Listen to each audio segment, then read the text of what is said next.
Hi everyone, welcome to lecture number 18। इसके अंदर हम क्या डिस्कस करेंगे? चैप्टर नंबर 2 का यूनिट नंबर 1 तो हमने लास्ट लेक्चर में डिस्कस कर लिया था। इनफैक्ट यूनिट नंबर 2 स्टार्ट भी कर लिया था। तो इसके अंदर जो यूनिट नंबर 2 के बचे हुए टॉपिक्स हैं, यूनिट नंबर 2 अपने आप में बहुत बड़ा यूनिट है, तो सिर्फ हम यूनिट नंबर 2 के टॉपिक्स ही करेंगे, जहां पर बाकी के सारे जो फैक्टर्स इफेक्टिंग द डिमांड थे, exceptions to law of demand discuss करेंगे, और साथ साथ हमारे इलास्टिसिटी ऑफ डिमांड का टॉपिक भी हम यहीं पर ही कवर अप करेंगे। ठीक है, तो लेट्स गेट स्टार्टेड। हाँ जी, good morning everyone. Good morning everyone. चलिए, आज की रिवीजन क्लास हमें स्टार्ट करनी है। पहले एक बार लास्ट क्लास के अंदर हमने क्या कर लिया था? लास्ट क्लास के अंदर यूनिट नंबर 1 हमारा पूरा का पूरा डिस्कस हो गया था।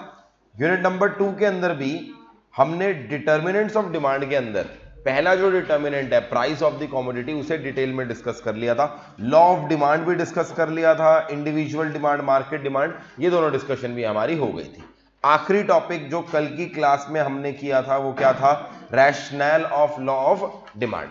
आज की क्लास का हमारा टारगेट क्या है? चैप्टर नंबर 2 जो है हमारा बचा हुआ, यूनिट नंबर 2 और यूनिट नंबर 3, उसे हमें निपटाना है। यानी आज चैप्टर नंबर 2 को फिनिश कर देंगे। ठीक है जी। कल की क्लास की तरह आज भी स्टार्टिंग में ये बोलना चाहूंगा कि मैं सिर्फ एक तरफ बोलता रहूं और आप सुनते रहो, उसका कोई फायदा नहीं है। रिवीजन का फायदा, अगर आप सवेरे सवेरे उठकर इतनी ठंड में पोल्यूशन को झेलते हुए आए हो, तभी है कि अगर आप साथ साथ बोल रहे हो। चीजें याद है तो बिना देखे बोलोगे, चीजें याद नहीं है तो बुक सामने रखोगे, बट बोल बोल के ही करोगे, तभी चीजें याद होंगी। नहीं तो सिर्फ फीलिंग आएगी कि हाँ हमने रिवीजन कर लिया, फीलिंग से पेपर पास नहीं होता। ठीक है जी, साथ साथ बोल बोल के रिवाइज करेंगे।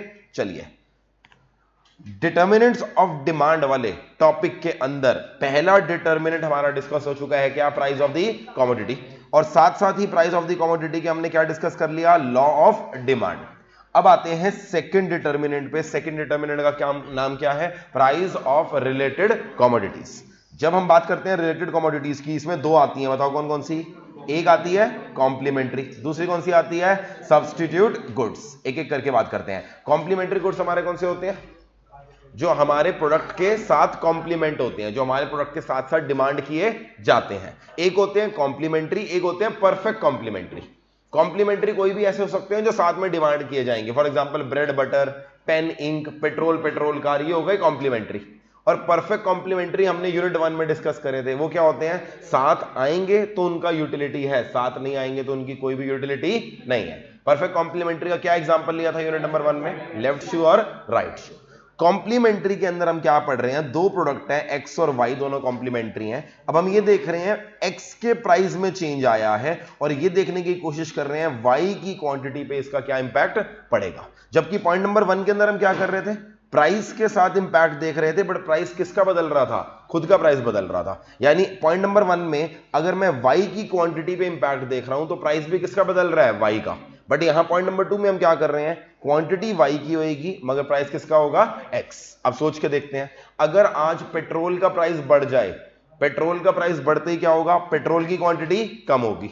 और क्योंकि पेट्रोल और पेट्रोल कार कॉम्प्लीमेंट्री हैं, पेट्रोल कार की क्वांटिटी भी क्या होगी? कम होगी। यानी जैसा अपने प्राइस के साथ इनवर्स रिलेशनशिप होता है, वैसे ही कॉम्प्लीमेंट्री के प्राइस के साथ भी क्या होता है? Inverse relationship. Other things remaining constant, complementary का प्राइस बढ़ेगा तो आपकी क्वांटिटी क्या हो जाएगी? कम, एंड वाइस वर्सा। बात करें उल्टा सब्स्टिट्यूट की, सब्स्टिट्यूट गुड्स कौन से होते हैं? जो एक दूसरे के क्या हो? कॉम्पिटिटर। अगर पेप्सी और कोका कोला की बात करूं, अमूल और मदर डेयरी की बात करूं, ये क्या है? एक दूसरे के सब्स्टिट्यूट। अच्छा, सब्स्टिट्यूट में भी एक होते हैं सब्स्टिट्यूट और दूसरे क्या होते हैं? Perfect substitute. परफेक्ट सब्स्टिट्यूट मतलब जो एक दूसरे को कंप्लीटली रिप्लेस कर सकते हैं। यूनिट नंबर 1 में हमने परफेक्ट सब्स्टिट्यूट का भी एग्जांपल लिया था। कौन सा एग्जांपल लिया था? 500 mg की टैबलेट और 250 mg की टैबलेट, 2 लीटर की पेप्सी और 500 ml की पेप्सी, ये एक दूसरे के क्या हो जाएंगे? Perfect substitute. अब मान के चलो x और y सब्स्टिट्यूट हैं, अगर x के प्राइस में गिरावट आएगी या इंक्रीज आएगा, उससे y की क्वांटिटी पे क्या फर्क पड़ेगा? सोच के देखते हैं। अगर मैं पेप्सी का प्राइस बढ़ा दूं, सोच के देखो, पेप्सी का प्राइस बढ़ाते क्या होगा? पेप्सी का प्राइस बढ़ाते ही पेप्सी की क्वांटिटी गिरेगी, और जो लोग पेप्सी पीना बंद कर देंगे वो किस पे शिफ्ट हो जाएंगे? कोक पे शिफ्ट हो जाएंगे। यानी पेप्सी का प्राइस बढ़ाते ही कोक की क्वांटिटी क्या होगी? बढ़ जाएगी। कॉम्प्लीमेंट्री के प्राइस के साथ हमारा इनवर्स रिलेशनशिप होता है, मगर सब्स्टिट्यूट के प्राइस के साथ हमारा डायरेक्ट रिलेशनशिप होता है। इस तरह से याद रखेंगे। अपने खुद के प्राइस के साथ भी इनवर्स होता है, कॉम्प्लीमेंट्री के प्राइस के साथ भी इनवर्स होता है, मगर सब्स्टिट्यूट के प्राइस के साथ हमारा रिलेशनशिप क्या होता है? Direct relationship. अब इस रिलेशनशिप को दिखाने के दो तरीके मैंने आपको बताए थे। अगर आप अपनी बुक में देखेंगे पेज नंबर 2.20 पे जो बॉक्स है, यहां पे मैंने कुछ आपको नोटिंग कराई होगी। क्या नोटिंग कराई थी? पहले हमने बात करी थी कि कॉम्प्लीमेंट्री के प्राइस में अगर चेंज आए उसको दिखाने का तरीका क्या है। दो तरीके हैं। पहला तरीका क्या है? लॉ ऑफ डिमांड के थ्रू दिखाएंगे, और दूसरा तरीका क्या है? डायरेक्टली दिखाएंगे। अब इससे पहले कि मैं ये टॉपिक समझाऊं, पहले मैं एक और टॉपिक समझा देता हूं। हम जब डिमांड कर्व बनाते हैं, यहां पर हमारा क्या होता है? प्राइस, और यहां पर क्या होता है? क्वांटिटी। अच्छा, प्राइस और क्वांटिटी सेम प्रोडक्ट का होता है या अलग अलग का होता है? सेम। डिमांड कर्व बनाते समय प्राइस और क्वांटिटी हमेशा सेम का होता है। अगर ये मैंने डाउनवर्ड स्लोपिंग डिमांड कर्व बनाया, तो अब यहां पर दो वर्ड आते हैं आपके। एक वर्ड आता है इंक्रीज इन डिमांड, और दूसरा वर्ड होता है extension of demand. Increase in demand and extension of demand. Extension of demand को कई बार प्यार से हम इंक्रीज इन क्वांटिटी डिमांडेड भी बोल देते हैं। तो आप इंक्रीज इन क्वांटिटी डिमांडेड बोलो या एक्सटेंशन ऑफ डिमांड बोलो, दोनों बातें क्या है? सेम है। अच्छा, दोनों में फर्क क्या है? इंक्रीज इन डिमांड और एक्सटेंशन ऑफ डिमांड में फर्क क्या है? दोनों के अंदर डिमांड बढ़ेगी, मगर रीजन क्या है? अलग है। एक बात बताओ, एक्सटेंशन ऑफ डिमांड में क्वांटिटी बढ़ रही है, क्यों बढ़ रही है? Because of change in price. जब अपने प्राइस के गिरने की वजह से क्वांटिटी बढ़ती है, it is called extension of demand. और इंक्रीज इन डिमांड में क्या होता है? क्वांटिटी डिमांडेड बढ़ रही है for any reason other than change in my own price. यानी point number 1, determinants of demand की बात करें, अगर पॉइंट नंबर 1 की वजह से क्वांटिटी बढ़ रही है अपने प्राइस के गिरने की वजह से, तो उसे एक्सटेंशन बोलेंगे। और बाकी जितने भी डिटर्मिनेंट्स हैं, इंक्लूडिंग पॉइंट नंबर 2 जो भी हम पढ़ रहे हैं, उनकी वजह से क्या आएगा? Increase in demand. अब इसे ग्राफिकली कैसे दिखाते हैं? एक्सटेंशन ऑफ डिमांड को दिखाने के लिए all you need to do is अपने डिमांड कर्व में पॉइंट नंबर ए से कहां पर शिफ्ट हो जाओ? Point number B. अगर आप ध्यान से देखो, पॉइंट नंबर ए पे this is price, sorry this is quantity, this is price. जब मेरा प्राइस P1 था, क्वांटिटी कितनी थी? Q1। प्राइस मेरा P1 से कहां पर गिर के आ गया? P2 पर, और क्वांटिटी मेरी Q1 से बढ़कर कहां चली गई? Q2 पर। अगर आप ध्यान से देखो, ये क्वांटिटी बढ़ी है, मगर इस क्वांटिटी के बढ़ने का कारण क्या है? Change in price. ये इंक्रीज है या एक्सटेंशन है? Extension. Extension of demand is represented on the same demand curve. अगर आप डिमांड कर्व में लेफ्ट से राइट मूव करोगे, it is representing the extension. अच्छा, ऑन द अदर हैंड अगर इंक्रीज इन डिमांड हो रही है, फिर क्या करेंगे?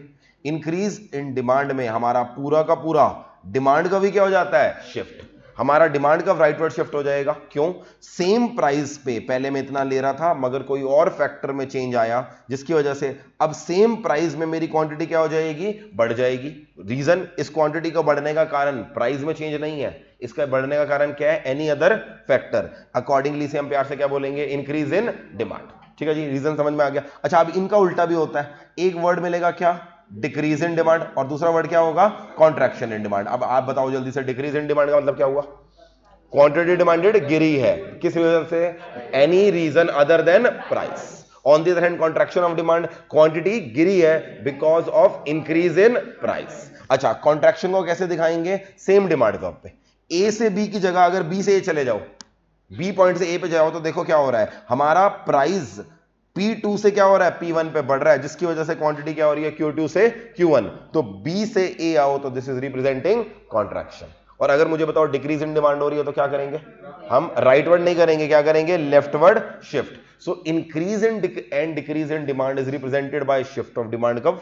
Extension and contraction of demand are represented by different points on the same demand का। ठीक है जी, चलिए अब मैं यहां पर ये कह रहा था कि हमें कॉम्प्लीमेंट्री को रिप्रेजेंट कैसे करना है। मैंने यहां पर कॉम्प्लीमेंट्री का क्या एग्जांपल लिखवाया था बुक के अंदर? देखना कौन सा एग्जांपल लिया था। हमने लिया था पहले क्वांटिटी ऑफ पेट्रोल कार और प्राइस ऑफ पेट्रोल कार। अब कार के प्राइस में कोई चेंज नहीं आया, मैं यहां पर एक मिनट के लिए मान लेता हूं पेट्रोल का प्राइस बढ़ गया। पेट्रोल कार का नहीं, बड़ा किसका? पेट्रोल का प्राइस। अच्छा, पेट्रोल कार और पेट्रोल आपस में क्या है? कॉम्प्लीमेंट्री। ये जो हमारा कर्व बन रहा है, ये डिमांड कर्व है। किसका डिमांड कर्व है?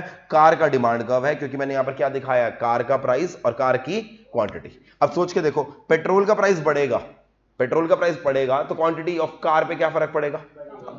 जैसे अपने के साथ इनवर्स रिलेशनशिप होता है, कॉम्प्लीमेंट्री के साथ भी क्या होता है? इनवर्स। अकॉर्डिंगली मेरा डिमांड कर्व यहां पर क्या हो जाएगा? Leftward shift. अगर आप ध्यान से देखो, ये कॉन्ट्रैक्शन ऑफ डिमांड है या डिक्रीज इन डिमांड है? Decrease in demand. कॉन्ट्रैक्शन इसलिए नहीं है, कॉन्ट्रैक्शन कब होता है, कॉन्ट्रैक्शन तब होता है जब अपना प्राइस चेंज हो। कार का क्या अपना प्राइस चेंज हुआ? नहीं। प्राइस किसका चेंज हुआ? कॉम्प्लीमेंट्री का। अच्छा, इसको दिखाने का एक दूसरा तरीका क्या है, आप यहां पर ले लो क्वांटिटी ऑफ कार और यहां पर प्राइस लो, प्राइस कार का मत लो, किसका ले लो? पेट्रोल का। अब मुझे एक बात बताओ, इस ग्राफ में, सेकंड ग्राफ के अंदर जो भी हमारा कर्व बनेगा, क्या वो डिमांड कर्व होगा? नहीं। क्यों? डिमांड कर्व में प्राइस और क्वांटिटी होते हैं, मगर किसके होते हैं? सेम प्रोडक्ट के। यहां पर मैं सिंगल कर्व में डायरेक्टली क्या दिखाने की कोशिश कर रहा हूं? एक प्रोडक्ट का प्राइस और उसके कॉम्प्लीमेंट्री की क्वांटिटी। अब मुझे बताओ ये ग्राफ कैसा बनेगा? अपवर्ड बनेगा या डाउनवर्ड बनेगा?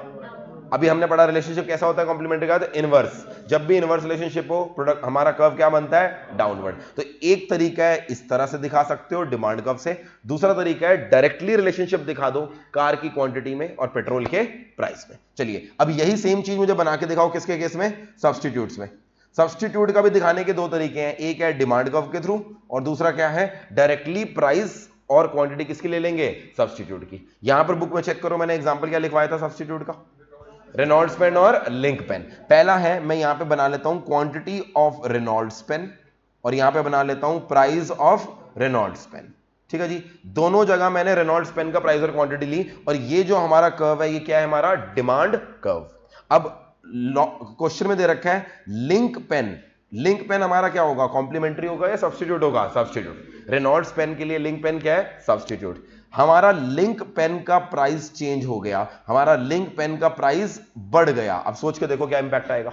सब्स्टिट्यूट के प्राइस के साथ हमारा रिलेशनशिप क्या होता है? डायरेक्ट। लिंक का प्राइस बढ़ा होगा तो लिंक की क्वांटिटी गिरी होगी, मगर हमारी क्वांटिटी क्या होगी? बड़ी होगी। अच्छा, हमारी क्वांटिटी जो बड़ी है रेनॉल्ड्स की, ये इंक्रीज इन डिमांड है, ये एक्सटेंशन ऑफ डिमांड है? इंक्रीज। इंक्रीज क्यों है? क्योंकि हमारे प्राइस में कोई भी चेंज नहीं आया। चेंज किस में आया? Price of related commodity. अब इंक्रीज इन डिमांड है तो इससे हमारा डिमांड कर्व क्या हो जाएगा? Rightward shift. पहला तरीका है सब्स्टिट्यूट के इंपैक्ट को दिखाना है तो अपने डिमांड कर्व को राइटवर्ड शिफ्ट कर लो या फिर क्या कर लो? Leftward shift. दूसरा तरीका क्या होगा जल्दी से बताओ? यहां पर क्वांटिटी किसके लिए लेते हैं? रेनॉल्ड्स की। और प्राइस बताओ किसका ले लेंगे?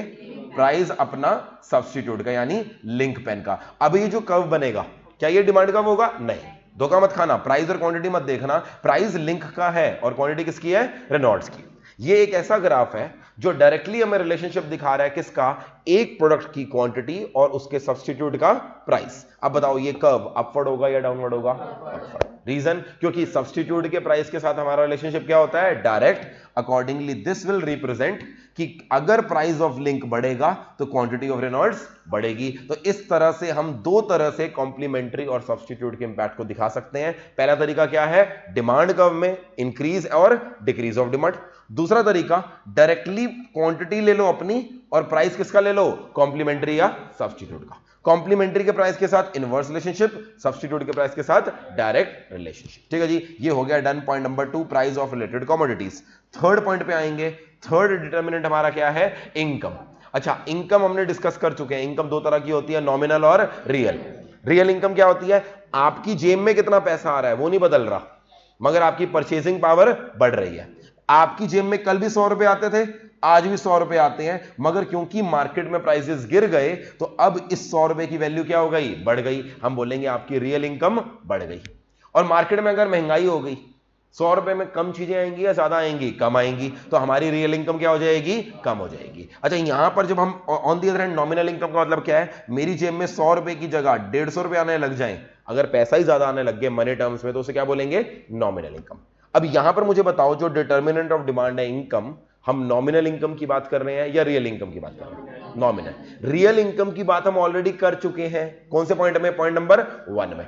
पॉइंट नंबर 1 में जब हमने प्राइस की बात करी थी तो हमने डिस्कस किया था rationale of law of demand, जिसमें दो तरह के इफेक्ट होते हैं प्राइस इफेक्ट में, सब्स्टिट्यूशन इफेक्ट और real income effect. Real income has already been considered in point number 1। So यहां पर मैंने आपको लिखवाया था, यहां पर हम कौन सी इनकम की बात कर रहे हैं? Nominal income. यानी मेरी जेब में कल तक 100 रुपए आते थे, अब 100 रुपए की जगह कितने आने लग गए हैं? 150 रुपए आने लग गए।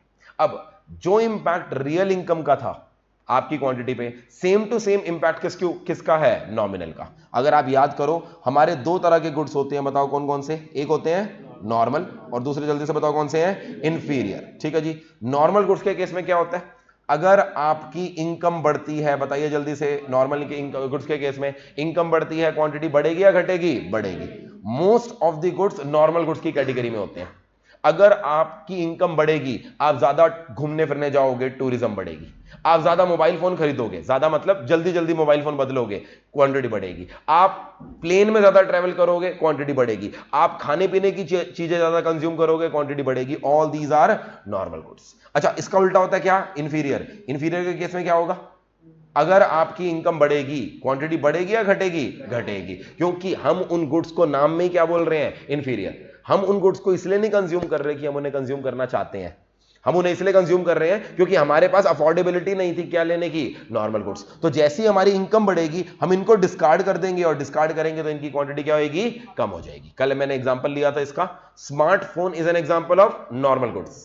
Featured phone, it can be an example of inferior goods. नई गाड़ी is an example of normal goods. पुरानी गाड़ी, second hand car, is an example of inferior goods. अगर मेरी इनकम बढ़ेगी, मैं सेकेंड हैंड नहीं लूंगा, उसकी क्वांटिटी गिर जाएगी। मैं नई गाड़ी खरीदूंगा, उसकी क्वांटिटी बढ़ जाएगी। ठीक है जी, ये तो हो गया नॉर्मल और इंफीरियर गुड्स। अच्छा, एक गुड सबके लिए नॉर्मल, सबके लिए इंफीरियर होता है, या अलग अलग हो सकता है? अलग अलग। किसी इंसान के लिए सेकेंड हैंड गाड़ी भी नॉर्मल गुड्स हो सकती है, किसी इंसान के लिए सेकेंड हैंड गाड़ी क्या हो सकती है? इंफीरियर। किसी इंसान के लिए वो जो फीचर्ड फोन है वो भी क्या हो सकता है? नॉर्मल हो सकता है। किसी इंसान के लिए फीचर्ड फोन क्या हो सकता है? इंफीरियर हो सकता है। ठीक है जी, तो दिस इज सब्जेक्टिव। अब इस इनकम का भी इंपैक्ट देखने के लिए मैंने आपको यहां पर नोटिंग कराई थी। क्या नोटिंग कराई थी? एक बार चलिए देखिए, यहां पर भी इनकम का इंपैक्ट दिखाना है तो दो तरीके हैं। पहला तरीका क्या है? Demand curve. और दूसरा तरीका क्या है? इनकम और क्वांटिटी का डायरेक्ट रिलेशनशिप। पहले डिमांड कर्व का देखते हैं। मान लो यहां पर क्वांटिटी ऑफ स्मार्टफोन है, मेरी क्वांटिटी ऑफ स्मार्टफोन है, और यहां पर मैंने क्या लिख दिया? Price of smartphone. और अब बताओ, ये कर्व बना, इसका नाम क्या रखेंगे? डिमांड कर्व, क्योंकि हमने एक्स और वाई पे क्या दिखाया है? प्राइस और क्वांटिटी ऑफ सेम प्रोडक्ट। अच्छा, अब बताओ, स्मार्टफोन नॉर्मल गुड्स है या इंफीरियर है? नॉर्मल है। अगर मैं आपको डेटा दूं, कस्टमर की इनकम बढ़ गई है, बताओ क्या होगा? कस्टमर की इनकम बढ़ी है तो नॉर्मल गुड्स की क्वांटिटी बढ़ेगी या घटेगी? बढ़ेगी। अच्छा, ये इंक्रीज इन डिमांड है या एक्सटेंशन ऑफ डिमांड है? Increase in demand. अकॉर्डिंगली हमारा डिमांड कर्व क्या हो जाएगा? Rightward shift. एक तरीका ये है, इनकम के बढ़ने पे राइटवर्ड शिफ्ट, इनकम के गिरने पे लेफ्टवर्ड शिफ्ट। दूसरा तरीका मैंने क्या नोट डाउन कराया था? यहां पर आपको दिखा दे कि क्वांटिटी ऑफ स्मार्टफोन, और यहां पर डायरेक्टली मैंने क्या लिख दिया? इनकम लिख दिया। अच्छा, आप मुझे बताओ, ये वाला जो ग्राफ है क्या ये डिमांड कर्व है? नहीं, क्योंकि ये डिमांड कर्व इसलिए नहीं है, यहां पर मैं वाई पे क्या दिखा रहा हूं? इनकम। इस कर्व का मैंने आपको एक नाम लिखवाया था। क्या नाम लिखवाया था? Angel curve. बेसिकली इस एंजल कर्व के अंदर हम किसके रिलेशनशिप को पढ़ रहे हैं? Quantity of demanded and income of the customer. अब मुझे बताओ, ये वाला कर्व स्मार्टफोन जो कि नॉर्मल गुड्स है, उसके केस में क्या होगा? अपवर्ड होगा या डाउनवर्ड होगा? Upward sloping. अपवर्ड स्लोपिंग क्या रिप्रेजेंट कर रहा है? इनकम बढ़ेगी तो स्मार्टफोन की क्वांटिटी बढ़ेगी, इनकम गिरेगी तो स्मार्टफोन की क्वांटिटी गिरेगी। अच्छा, can you make it for featured phone? अगर यही सेम चीज मैं फीचर्ड फोन के लिए बनाऊं, क्वांटिटी ऑफ फीचर्ड फोन, मैं एज्यूम करके चल रहा हूं फीचर्ड फोन आपके लिए क्या है? इंफीरियर। यहां पर मैं क्या लिख रहा हूं? Price of featured phone. ये हमारा जो कर्व है ये क्या बन गया? Demand curve. अब बताइए, अगर कस्टमर की इनकम बढ़ेगी तो क्या होगा?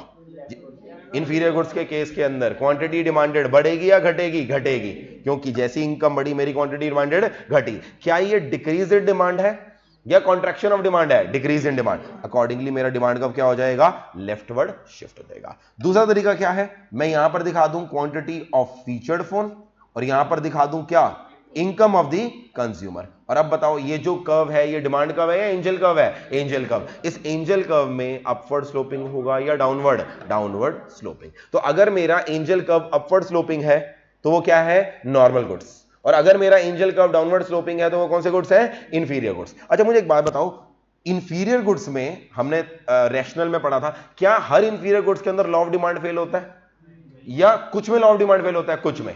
वो इंफीरियर गुड्स जिनमें लॉ ऑफ डिमांड फेल होता है उन्हें प्यार से क्या बोलते हैं? Giffen goods. अच्छा, ये जो इनकम कर्व हमारा नेगेटिव है, इनकम कर्व हमारा इनवर्स है, इंफीरियर गुड्स में भी क्या रहेगा? ये inverse.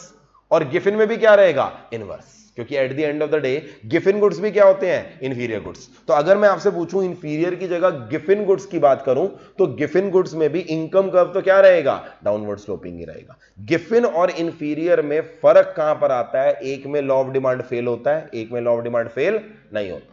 But as far as their relationship with income is concerned, income के साथ रिलेशनशिप दोनों का क्या रहेगा? सेम रहेगा। चलिए पॉइंट नंबर 4 के अंदर आते हैं। पॉइंट नंबर 4 का नाम क्या है? Taste and preference. ये बड़ा सिंपल है।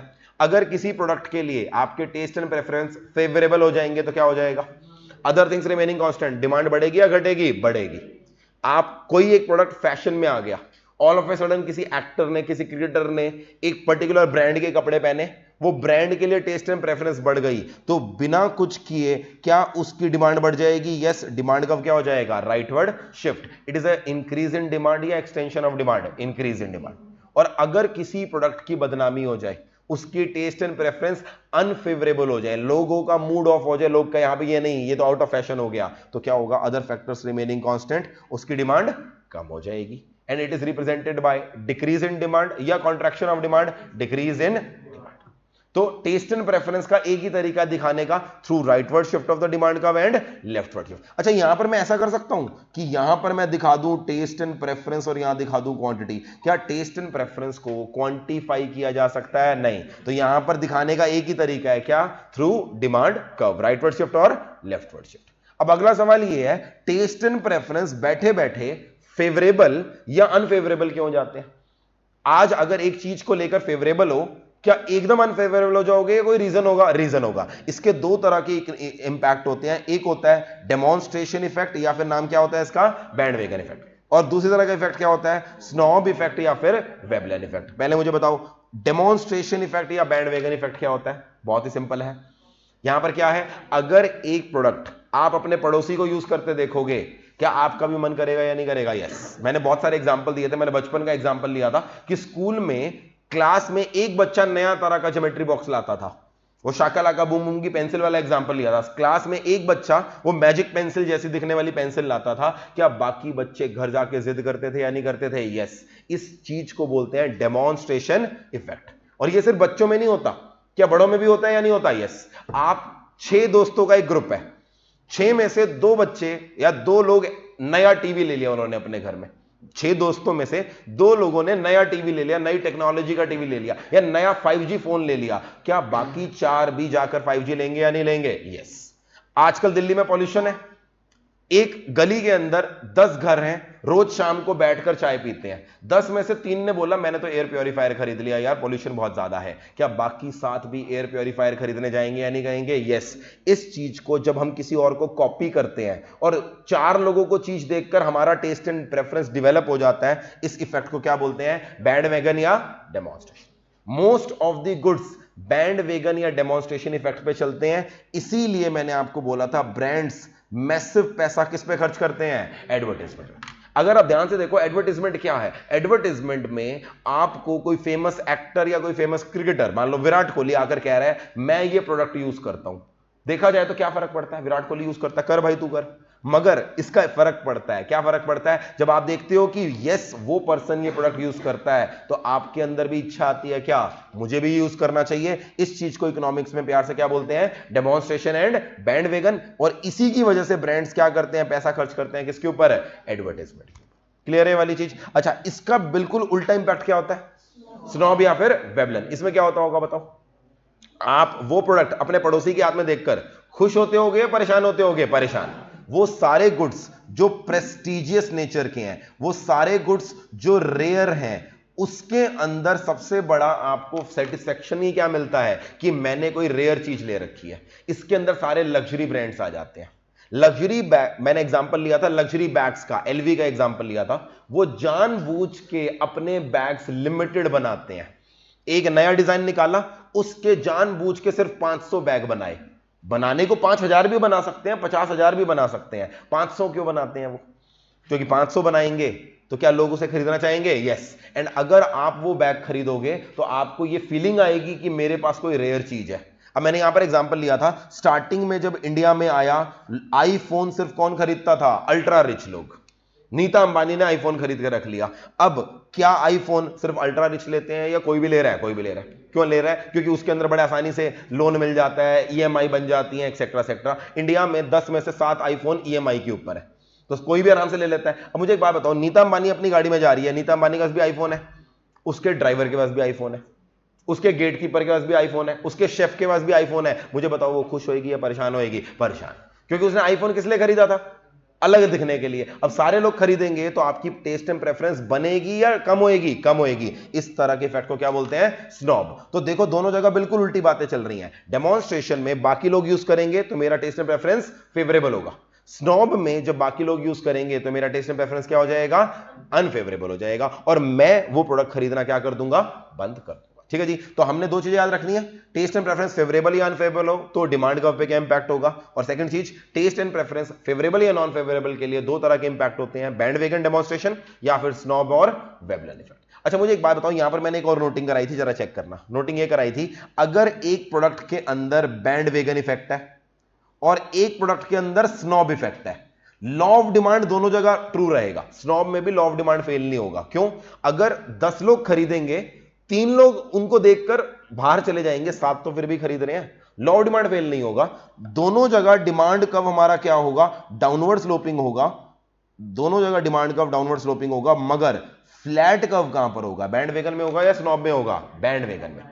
बैंडवेगन इफेक्ट वाले प्रोडक्ट पे मार्केट डिमांड कर्व हमेशा फ्लैट होगा, स्नॉब इफेक्ट में हमेशा मार्केट डिमांड कर्व क्या होगा? स्टीप होगा। कारण बता सकते हो उसका? कारण क्या होगा इसका? अच्छा, जब भी कब फ्लैट होता है तो वहां पे क्या होता है? सेम प्राइस चेंज होने की वजह से क्वांटिटी में ज्यादा चेंज आ रहा है। अगर मेरा बैंडवेगन इफेक्ट हो रहा है, जैसे ही मेरा प्राइस गिरा, प्राइस गिरते ही कुछ लोगों ने मेरे प्रोडक्ट को खरीदा, मगर 4 लोगों ने खरीदा तो उन 4 को देखकर 5 और ने खरीदा या नहीं खरीदा? यस। जबकि स्नॉब में क्या होगा? प्राइस गिरा, 4 ने खरीदा, उन 4 को देखकर 2 भाग गए, तो अल्टीमेटली इंपैक्ट तो आया बट कम आया। इसलिए बैंडवेगन वाला इंपैक्ट क्या होता है? फ्लैट, जबकि स्नॉब वाला क्या होता है? स्टीप। ये माइक बंद हो गया ना?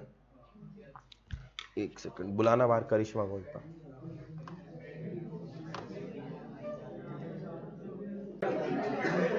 हाँ जी, आगे चलते हैं। ये वाला पॉइंट हो गया हमारा। लास्ट पॉइंट जो इंडिविजुअल डिमांड कर्व के डिटर्मिनेंट्स में, वो क्या है? Consumer expectation. कंज्यूमर एक्सपेक्टेशन का एग्जांपल मैंने पहले भी लिया था, शुगर केन वाला एग्जांपल लिया था। अगर बारिश हो गई जिसकी वजह से शुगर केन का सारी फसल खराब हो गई और हमें लग रहा है कल को फ्यूचर में शुगर का प्राइस बढ़ेगा, फ्यूचर प्राइस को लेकर मेरी एक्सपेक्टेशन ये है कि प्राइस बढ़ेगा। आज मेरा प्राइस, अगर फ्यूचर को लेकर मेरे को लग रहा है प्राइस बढ़ेगा, आज मुझे बताओ मैं ज्यादा खरीदूंगा या कम खरीदूंगा? ज्यादा। मैं होर्डिंग करने लग जाऊंगा। क्यों? क्योंकि मुझे लग रहा है फ्यूचर में प्राइस 50 का 100 हो सकता है, आज मैं ज्यादा खरीदूंगा। और उल्टा मुझे बताओ, अगर आपको लग रहा है फ्यूचर में प्राइस गिरेगा, एक चीज अभी महंगी है बट आपको लग रहा है फ्यूचर में प्राइस गिरेगा, तो आज ज्यादा खरीदोगे या कम खरीदोगे? कम खरीदोगे। मान लो सब्जियों में टमाटर महंगा हो गया, 200 रुपए किलो हो गया, बट आपको लग रहा है यार ये तो टेम्परेरली है, अगले महीने टमाटर का प्राइस गिर जाएगा, तो आप क्या करोगे? उस महीने टमाटर की कंजम्पशन को गिरा दोगे। तो जैसे अपने करंट प्राइस के साथ इनवर्स रिलेशनशिप होता है, ध्यान रखिएगा अपने फ्यूचर एक्सपेक्टेड प्राइस के साथ रिलेशनशिप क्या होता है? डायरेक्ट। करंट प्राइस बढ़ेगा तो क्वांटिटी गिरेगी, करंट प्राइस गिरेगा तो क्वांटिटी बढ़ेगी।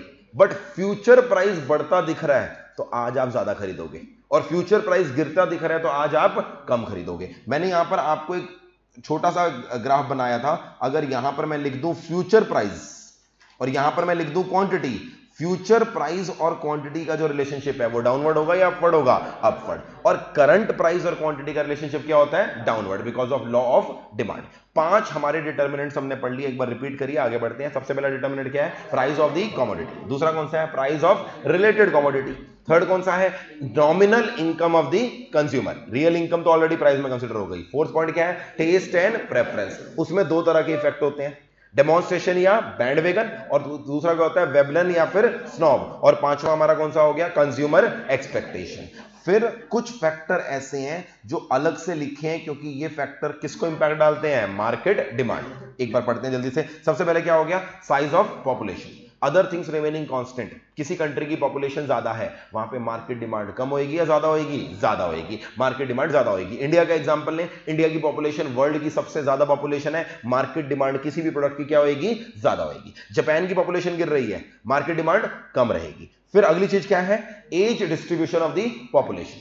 अगर पॉपुलेशन में यंग लोग ज्यादा हैं तो वो प्रोडक्ट की डिमांड ज्यादा रहेगी जो यंगस्टर्स कंज्यूम करते हैं, और on the other hand population में ओल्ड एज लोग ज्यादा हैं तो वो प्रोडक्ट्स की मार्केट डिमांड ज्यादा रहेगी जो लोग कौन कंज्यूम करते हैं? Old age. एग्जांपल लेते हैं, इंडिया के अंदर गाड़ियों के अंदर एसयूवी गाड़ी वर्सेस सिडान गाड़ी। सिडान गाड़ी यूजुअली ओल्ड एज वाले लोग प्रेफर करते हैं, एसयूवी यंग लोग प्रेफर करते हैं। इंडिया में ज्यादा गाड़ियां कौन सी बिक रही हैं, एसयूवी या सिडान? एसयूवी।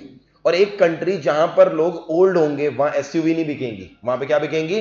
सिडान, लंबी गाड़ियां ज्यादा बिकेंगी। So this is the best impact of age distribution. Third चीज क्या है? Level of national income and distribution of income. Level of national income मतलब किसी भी कंट्री की जीडीपी। सिंपल है, बताइए, किसी भी देश की जीडीपी बढ़ेगी, किसी भी देश की पर कैपिटा इनकम बढ़ेगी, वहां पे मार्केट डिमांड उस प्रोडक्ट की बढ़ेगी या घटेगी? बढ़ेगी। जैसे इंडिया में पर कैपिटा जीडीपी बढ़ रही है, क्या मार्केट डिमांड हर प्रोडक्ट की बढ़ रही है? Yes. On the other hand किसी देश की जीडीपी गिर रही है, पर कैपिटा जीडीपी गिर रही है, तो वहां पे क्या होगा? मार्केट डिमांड गिरेगी। ये तो बहुत आसान है। फिर है डिस्ट्रीब्यूशन।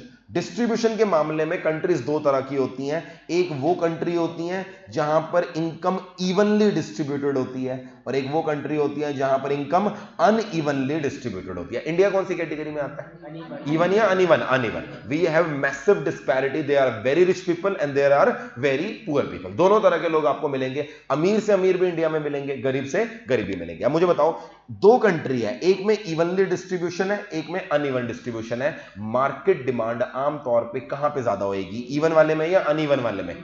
इवन वाले में। इसका कारण क्या है? इसके लिए एक कॉन्सेप्ट होता है marginal propensity to consume and marginal propensity to save. Although ये कॉन्सेप्ट हमारे सिलेबस में नहीं है, बट 12th क्लास के साथ मैंने लिंक किया था। मार्जिनल प्रोपेंसिटी टू कंज्यूम का मतलब क्या होता है? अगर आप 1 रुपया एक्स्ट्रा कमाएंगे तो उस 1 रुपये में से कितना खर्च करेंगे। अगर एमपीसी 30% है तो एमपीएस कितना होगा? 70%। यानी हर एक्स्ट्रा 1 रुपया जो मैं कमाऊंगा उसमें 30 रुपए खर्च करूंगा, 30 पैसे सॉरी खर्च करूंगा, और 70 पैसे क्या करूंगा? सेव करूंगा। जैसे जैसे लोगों की इनकम बढ़ती है उनका एमपीसी कम होता जाता है और उनका एमपीएस बढ़ता जाता है। आप लाख रुपए महीना कमाते हो, आप हो सकता है 80,000 खर्च कर दो, सेव कितना करो? 20,000। अब 10 लाख रुपए महीना कमाओगे तो बताओ क्या 8 लाख खर्च कर दोगे या कम खर्च करोगे? कम खर्च करोगे, प्रोपोर्शन वाइज कम करोगे। और मैं कह रहा हूं आप 1 करोड़ रुपए कमाते हो तो क्या 80 लाख खर्च कर दोगे? नहीं। यानी तुम्हारी इनकम बढ़ रही है ना, तो तुम्हारा खर्चा नहीं बढ़ रहा होगा, एमपीसी नहीं बढ़ रहा होगा। ऑन दी अदर हैंड क्या बढ़ रहा होगा? एमपीएस बढ़ रहा होगा। अच्छा, अनइवन में क्या दिक्कत है? जो लोग बहुत अमीर हैं वो लोग कंज्यूम नहीं कर रहे, तो क्योंकि वो तो मेनली क्या कर रहे हैं? सेव। और जो इंसान बहुत पुअर है वो बेचारा कंज्यूम कर ही नहीं सकता, तो डिमांड क्या रहेगी? कम। On the other hand think about a country जहां पर सारे इवनली अमीर है, सब लोगों की इनकम 1-1.5 लाख रुपए महीने के हिसाब से है, सब लोग एक रीजनेबल खर्चा कर रहे हैं, तो मार्केट डिमांड क्या रहेगी? ज्यादा। इवनली डिस्ट्रीब्यूटेड कंट्री में मार्केट डिमांड ज्यादा होती है, अनइवनली में मार्केट डिमांड कम होती है। रीजन बिकॉज जब इनकम बढ़ती है एमपीसी कम हो जाता है और एमपीएस बढ़ जाता है। आगे बढ़ते हैं, पॉइंट नंबर 4। पॉइंट नंबर 4 क्या है? Consumer credit facility. Consumer credit मतलब क्या होता है? लोन। आज आप मोबाइल फोन खरीदने जाओ, लोन मिलेगा? यस। आज आप कपड़े खरीदने जाओ फ्लिपकार्ट पे, उसका भी लोन मिलेगा? यस। कुछ भी खरीदने जाओ अमेजॉन और फ्लिपकार्ट पे, क्या उसकी ईएमआई बन सकती है? यस। बजाज फाइनेंस किसी भी चीज के लिए लोन देने के लिए तैयार है। अब मुझे बताइए, जिस देश के अंदर बजाज फाइनेंस, जियो फाइनेंस जैसी कंपनीज हो जो लोन बड़ी आसानी से दे दें, क्या वहां पर मार्केट डिमांड ज्यादा होगी या कम होगी? ज्यादा। क्यों? वो लोग जो अफोर्ड नहीं भी कर सकते, क्या वो भी खरीद पाएंगे? यस। आपको एक नया मोबाइल फोन लेना है लाख रुपए का, आपकी जेब में लाख रुपए नहीं है, बट क्या ईएमआई बनने के बेसिस पे आप खरीद पाओगे? यस। तो कंज्यूमर क्रेडिट फैसिलिटी जितनी ज्यादा है मार्केट डिमांड उतनी ज्यादा रहेगी। नेक्स्ट पॉइंट क्या है? Government policy. गवर्नमेंट की दो पॉलिसी होती है मेनली, एक होती है टैक्सेशन की और एक होती है सब्सिडी की। अगर सरकार किसी चीज पे हैवी टैक्सेशन लगा रही है, आमतौर पे उसकी मार्केट डिमांड कम होगी। फॉर एग्जांपल ऑनलाइन गेमिंग, सरकार को ऑनलाइन गेम्स, खासकर उन जिनमें पैसे लग सकते हैं, फैंटेसी गेम्स आ रही हैं जो क्या नाम है इसका, ड्रीम 11 वगैरह टाइप्स, सरकार इनको डिस्करेज करना चाहती है। जहां पर पैसा इन्वॉल्व है सरकार इसे डिस्करेज करना चाहती है, इसकी मार्केट डिमांड गिराना चाहती है। सरकार क्या करेगी? इस पे टैक्स का रेट बढ़ा देगी, और सरकार ने वही किया, ऑनलाइन गेम्स पे टैक्स रेट 28% कर दिया, जीएसटी का हाईएस्ट रेट कर दिया। ऑन दी अदर हैंड सरकार किसी चीज की मार्केट डिमांड को बढ़ाना चाहती है तो क्या करेगी? उसके जीएसटी के रेट को कम कर दे देगी, या फिर उस पे क्या दे देगी? सब्सिडी। फॉर एग्जांपल सरकार एजुकेशन की मार्केट डिमांड को बढ़ाना चाहती है, तो बताओ एजुकेशन पे आपने जीएसटी पढ़ा नहीं, एजुकेशन पे जीएसटी लगता होगा या नहीं लगता होगा? नहीं। प्राइवेट कोचिंग पे लगता है, मगर जो स्कूल कॉलेजेस होते हैं उन पे कोई जीएसटी नहीं लगता। उल्टा मुझे एक बात बताओ, क्या गवर्नमेंट स्कूल के अंदर सब्सिडाइज पढ़ाई होती है या नहीं होती? यस। फ्री या फिर सब्सिडाइज, यानी सब्सिडी दोगे तो मार्केट डिमांड बढ़ेगी, टैक्स लगाओगे तो मार्केट डिमांड कम होगी। अच्छा, एक और एक्सट्रीम केस होता है जहां पे सरकार कई बार किसी चीज को टोटली क्या कर देती है, बैन। मान लो पोल्यूशन के दिन है, सरकार को लग रहा है क्रैकर से पॉल्यूशन हो सकती है, सरकार क्या करेगी, उसे बैन कर देगी। सरकार को लग रहा है कि यंगस्टर्स सिगरेट नहीं पीना चाहिए यंगस्टर्स को, तो जहां पर यूनिवर्सिटी एरियाज होते हैं वहां पर सिगरेट की सेल क्या होती है, अलाउड नहीं होती है। तो ये आमतौर पे क्या हो गया, कंप्लीट बैन हो गया। ठीक है जी, आगे बढ़ते हैं। अदर फैक्टर्स क्या होते हैं, बहुत सारी चीजें हो सकती हैं। स्टेज ऑफ बिजनेस साइकिल, जहां पर हम बूम वाली स्टेज में होते हैं वहां पे मार्केट डिमांड ज्यादा होती है, रिसेशन वाली स्टेज में मार्केट डिमांड कम होती है। अगली चीज क्या है, लेवल ऑफ एजुकेशन। एजुकेशन के बेसिस पे कुछ चीजों की डिमांड बढ़ती है, कुछ चीजों की डिमांड घटती है। फॉर एग्जाम्पल, एक कंट्री के अंदर जितने ज्यादा पढ़े लिखे लोग होंगे ना, उतना ज्यादा इंश्योरेंस बिकेगा। सर, इंश्योरेंस का पढ़ाई से क्या लेना देना? पढ़ा लिखा इंसान क्या फ्यूचर के बारे में सोचेगा? यस। क्या फैमिली की सेफ्टी के बारे में सोचेगा? यस। तो वो इंश्योरेंस खरीदेगा। जो कम पढ़ा लिखा आदमी है उसको इंश्योरेंस के बारे में पता ही नहीं, उसे डर लगेगा इंश्योरेंस को लेकर, पता नहीं देंगे नहीं देंगे। तो जिस देश में पढ़ाई लिखाई बढ़ेगी, क्या उस देश के अंदर इंश्योरेंस बढ़ेगा? यस। ऐसे बहुत सारी चीजें होती हैं। मैरिटल स्टेटस, मैरिड और अनमैरिड के बेसिस पर भी कुछ चीजों की मार्केट डिमांड बढ़ सकती है, घट सकती है। Socio economic class, etcetera etcetera, बहुत सारे यहां पर पॉइंट्स हैं जो अदर फैक्टर की कैटेगरी में आ गए। तो हमने जो डिटर्मिनेंट पढ़े, अगर आप ध्यान से देखो, 5 मैंने अभी आपसे रिपीट करवाए थे, वो इंडिविजुअल डिमांड को इंपैक्ट करते हैं। और ये जो आखिरी के 5 हमने पढ़े हैं, ये इंडिविजुअल नहीं, कौन सी डिमांड को इंपैक्ट करते हैं? Market demand. इन टोटल हमारे लगभग 10 डिटर्मिनेंट हैं जो हमें याद रखने। ठीक है जी, चलिए आगे बढ़ते हैं। हमने डिटर्मिनेंट्स पढ़ लिए, कल हमने लॉ ऑफ डिमांड वगैरह सारी डिस्कशन कर ली थी। अब आते हैं हमारे यहां के आखिरी टॉपिक पे, इस टॉपिक के अंदर, वो है exceptions of law of demand. 2 page आगे आओगे, exceptions of law of demand. Law of demand क्या बोलता है, एक बार पूरी स्टेटमेंट बोल के मुझे बताइए। लॉ ऑफ डिमांड क्या बोलता है? सेट्रस पैरिबस, मतलब क्या हुआ? Other factors remaining constant, there is a inverse relationship between demand and price. मगर एक्सेप्शन में क्या होगा बताओ? किसी चीज को एक्सेप्शन कब बोलेंगे? जब प्राइस और क्वांटिटी में इनवर्स रिलेशनशिप ना हो, उसे क्या बोलेंगे? एक्सेप्शन। तो यहां पर एक्सेप्शन में 2 चीजें आएंगी, प्राइस और क्वांटिटी में अगर पॉजिटिव रिलेशनशिप है, क्या वो भी एक्सेप्शन आएगा? यस। यानी प्राइस के बढ़ने पे क्वांटिटी बढ़ रही है, उल्टा हो रहा है, तो वो भी एक्सेप्शन है। और मैं आपसे एक और चीज पूछना चाहता हूं, अगर प्राइस के बदले में, प्राइस के बढ़ने या घटने पर क्वांटिटी सेम रहे, तो क्या वो भी एक्सेप्शन है या नहीं है? यस।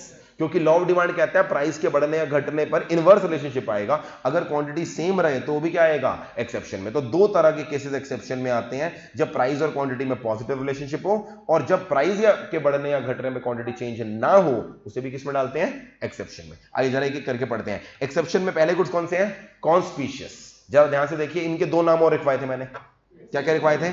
कॉन्स्पिशियस को क्या बोलते हैं? Prestigious goods. और इन्हीं का तीसरा नाम क्या होता है? Veblen goods. नाम से पता लग रहा है ये वो गुड्स होते हैं जिनको इसलिए नहीं खरीदा जाता क्योंकि हम उन्हें कंज्यूम करना चाहते हैं, इन्हें इसलिए खरीदा जाता है क्योंकि ये अपने साथ एक सोशल प्रेस्टीज लेकर आते हैं, एक सोसाइटी में एक्सेप्टेंस लेके आते हैं। एग्जांपल, लग्जरी बैग, लग्जरी कपड़े, लग्जरी गाड़ियां, डायमंड्स, ज्वेलरी, ये सब किस कैटेगरी में आएंगे? इसमें आएंगे। अच्छा मुझे बताओ, हम गोल्ड क्यों खरीदते हैं? हम कोई और मेटल क्यों नहीं खरीदते? मेटल तो बहुत सारे होते हैं, बचपन में पढ़ाए होंगे। स्टील की रिंग क्यों नहीं बनवाते? गोल्ड की रिंग ही क्यों बनवाते हैं? क्योंकि गोल्ड की रिंग बनवाएंगे तो दिखा सकते हैं ना, देखो मेरे पास गोल्ड की रिंग है। स्टील की, पित्तल की रिंग बनवा के चले जाओगे तो क्या कोई देखकर आपको सोशल प्रेस्टीज देगा? नहीं। यानी गोल्ड की डिमांड इसलिए होती है क्योंकि गोल्ड महंगा है। अगर कल को गोल्ड सस्ता हो जाए, गोल्ड की डिमांड बढ़ेगी या घटेगी? घटेगी, क्योंकि गोल्ड की डिमांड इस वजह से है क्योंकि उसका प्राइस ज्यादा है। लग्जरी ब्रांड्स, BMW गाड़ी की वैल्यू इसलिए नहीं है, डिमांड इसलिए नहीं है कि लोग उसमें बैठना चाहते हैं, उसे चलाना चाहते हैं। मैं कह रहा हूं चलाने में जितनी मर्जी स्मूथ हो, BMW वाले तो आमतौर पर ड्राइवर अफोर्ड कर सकते हैं, तो उनका गाड़ी तो उनका ड्राइवर चलाता है, वो तो पीछे बैठते हैं। तो तुम जितनी मर्जी बातें कर लो, चलाने में बड़ी स्मूथ है, ये है वो है, उसको फर्क नहीं पड़ता, उसको तो पीछे बैठना है। फिर भी इंसान BMW क्यों ले रहा है? उसकी राइड क्वालिटी के लिए या फिर उसकी प्रेस्टीज वैल्यू के लिए? प्रेस्टीज वैल्यू तब तक है जब तक प्राइस है। यानी BMW ने अपने प्राइस गिराए तो उसकी क्वांटिटी डिमांडेड बढ़ेगी या घटेगी? घटेगी। Law of demand gets failed in case of conspicuous goods. अच्छा, कॉन्स्पिशियस गुड्स के बाद एक और वर्ड आएगा, नेसेसरीज। अगले पेज पे जाओगे, डिमांड फॉर नेसेसरीज। जल्दी से बताइए नेसेसरीज क्या होती है? हमने डिस्कशन करी थी यूनिट 1 में। हमारी 3 तरह की वांट होती है, नेसेसरीज, कंफर्ट्स और लग्जरीज। नेसेसरीज भी तीन तरह की होती हैं, necessaries for life, necessaries for efficiency और कन्वेंशनल नेसेसरी। नेसेसरी वो हैं जो हमें जरूरी है जिंदा रहने के लिए या एफिशिएंट लिविंग के लिए। अच्छा, एक चीज आपकी नेसेसरी है, क्या आपको वो खरीदनी ही पड़ेगी? यस। एग्जांपल सॉल्ट, आपको सॉल्ट खरीदना ही है, टेस्ट की भी आदत है और बॉडी को भी एक लिमिटेड क्वांटिटी ऑफ सॉल्ट चाहिए। अगर नमक महंगा हो जाएगा, खरीदना बंद कर दोगे या खरीदोगे ही खरीदोगे? खरीदोगे ही खरीदोगे। टूथपेस्ट, टूथब्रश नेसेसरी है, रोज करना ही पड़ेगा, अपने आप की हाइजीन मेंटेन करनी है। अगर टूथपेस्ट महंगी हो जाएगी, खरीदना बंद करोगे या खरीदते रहोगे? खरीदते रहोगे। तो डिमांड फॉर नेसेसरीज में कोई चेंज नहीं आता, प्राइस बढ़े या फिर प्राइस गिरे। हमारे घरों में मैंने एग्जांपल दिया था, कुकिंग ऑयल पिछले 2 साल में बहुत महंगा हो गया।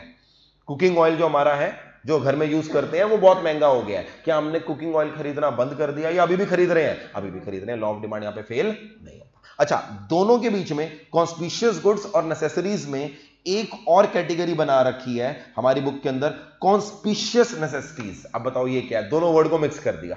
नेसेसिटी का मतलब क्या है? जरूरी है। कॉन्स्पिशियस का मतलब क्या है? महंगी है। ऐसी कुछ चीजें होती हैं जो जिंदा रहने के लिए जरूरी नहीं है, मगर हमें उनकी आदत पड़ गई है, हमारा लाइफस्टाइल वैसे बन गया है। एग्जाम्पल के रूप में, हम लोगों को आदत पड़ गई है रेफ्रिजरेटर की, हम लोगों को आदत पड़ गई है वॉशिंग मशीन की, हम लोगों को गर्मियों में आदत पड़ गई एसी की। अगर हमें बाइक, एक्टिवा आप यूज करते हो, आपको आदत पड़ गई है बाइक और एक्टिवा की। अब मुझे बताओ, ये चीजें महंगी भी हो जाएंगी, कॉन्स्पिशियस है ये महंगी हो रही हैं, क्या आप इनको खरीदोगे या नहीं खरीदोगे? यस। अगर एसी महंगा भी हो रहा है, एसी की डिमांड पे कोई फर्क नहीं पड़ रहा। क्यों? एसी नेसेसिटी नहीं है, एसी कॉन्स्पिशियस नेसेसिटी है। लाइफस्टाइल को ध्यान में रखते हुए लोगों की क्या बन गई है? नेसेसिटी। वाईफाई का प्राइस धीरे धीरे कम हो रहा है, बढ़ रहा है? बढ़ रहा है। वाईफाई महंगा होता जा रहा है। क्या वाईफाई की डिमांड गिर रही है या बढ़ रही है? बढ़ रही है। क्यों? वाईफाई नेसेसिटी है। कौन सी नेसेसिटी है? कॉन्स्पिशियस नेसेसिटी है। उसके बिना जिंदा रह सकते हैं, मगर हमारे लाइफस्टाइल को ध्यान में रखते हुए क्या हो गई है? हमारे बीच में आ गई। 3 एक्सेप्शन याद रखना, कौन कौन सी? कॉन्स्पिशियस गुड्स, फिर क्या आ गई? नेसेसिटी, फिर क्या आ गई? Conspicuous necessity. अब अगला पॉइंट तो हमने ऑलरेडी पढ़ रखा है, इनफैक्ट अच्छे से डिस्कस किया था, which is Giffen goods.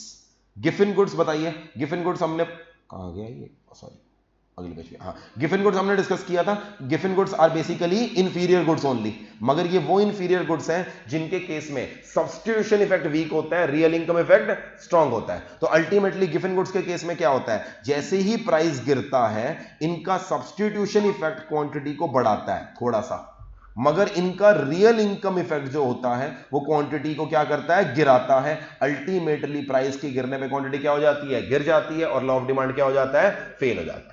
Sir, इनका नाम गिफिन गुड्स कहां से आया? क्योंकि पहली बार जिस इकोनॉमिस्ट ने इनके बारे में पढ़ा था, उसका नाम क्या था? सर रॉबर्ट गिफिन, जो कि स्कॉटलैंड का इकोनॉमिस्ट था, इसलिए उसके नाम की वजह से इनका नाम क्या रख दिया गया? Giffen goods. अच्छा, अब एक बार मेरे को यहां पर बताओ, मैंने नोटिंग कराई थी, inferior goods and Giffen goods दोनों में सिमिलैरिटी क्या है और दोनों में डिफरेंस क्या है? पहले तो बताओ, इंफीरियर गुड्स और गिफिन गुड्स दोनों में सिमिलैरिटी क्या है? बताना नहीं चाहिए, तो मेरे को मैंने पढ़ा दिया। ये क्या है डिफरेंस? दोनों में, दोनों का इनकम के साथ रिलेशनशिप क्या होता है? इनवर्स। यानी दोनों गुड्स में सिमिलैरिटी ये है, आप इनकम और क्वांटिटी के बीच में कर्व बनाओगे तो क्या बनेगा? Downward sloping. Both have a inverse relationship with income, ये तो होगी सिमिलैरिटी। दोनों में डिफरेंस क्या है?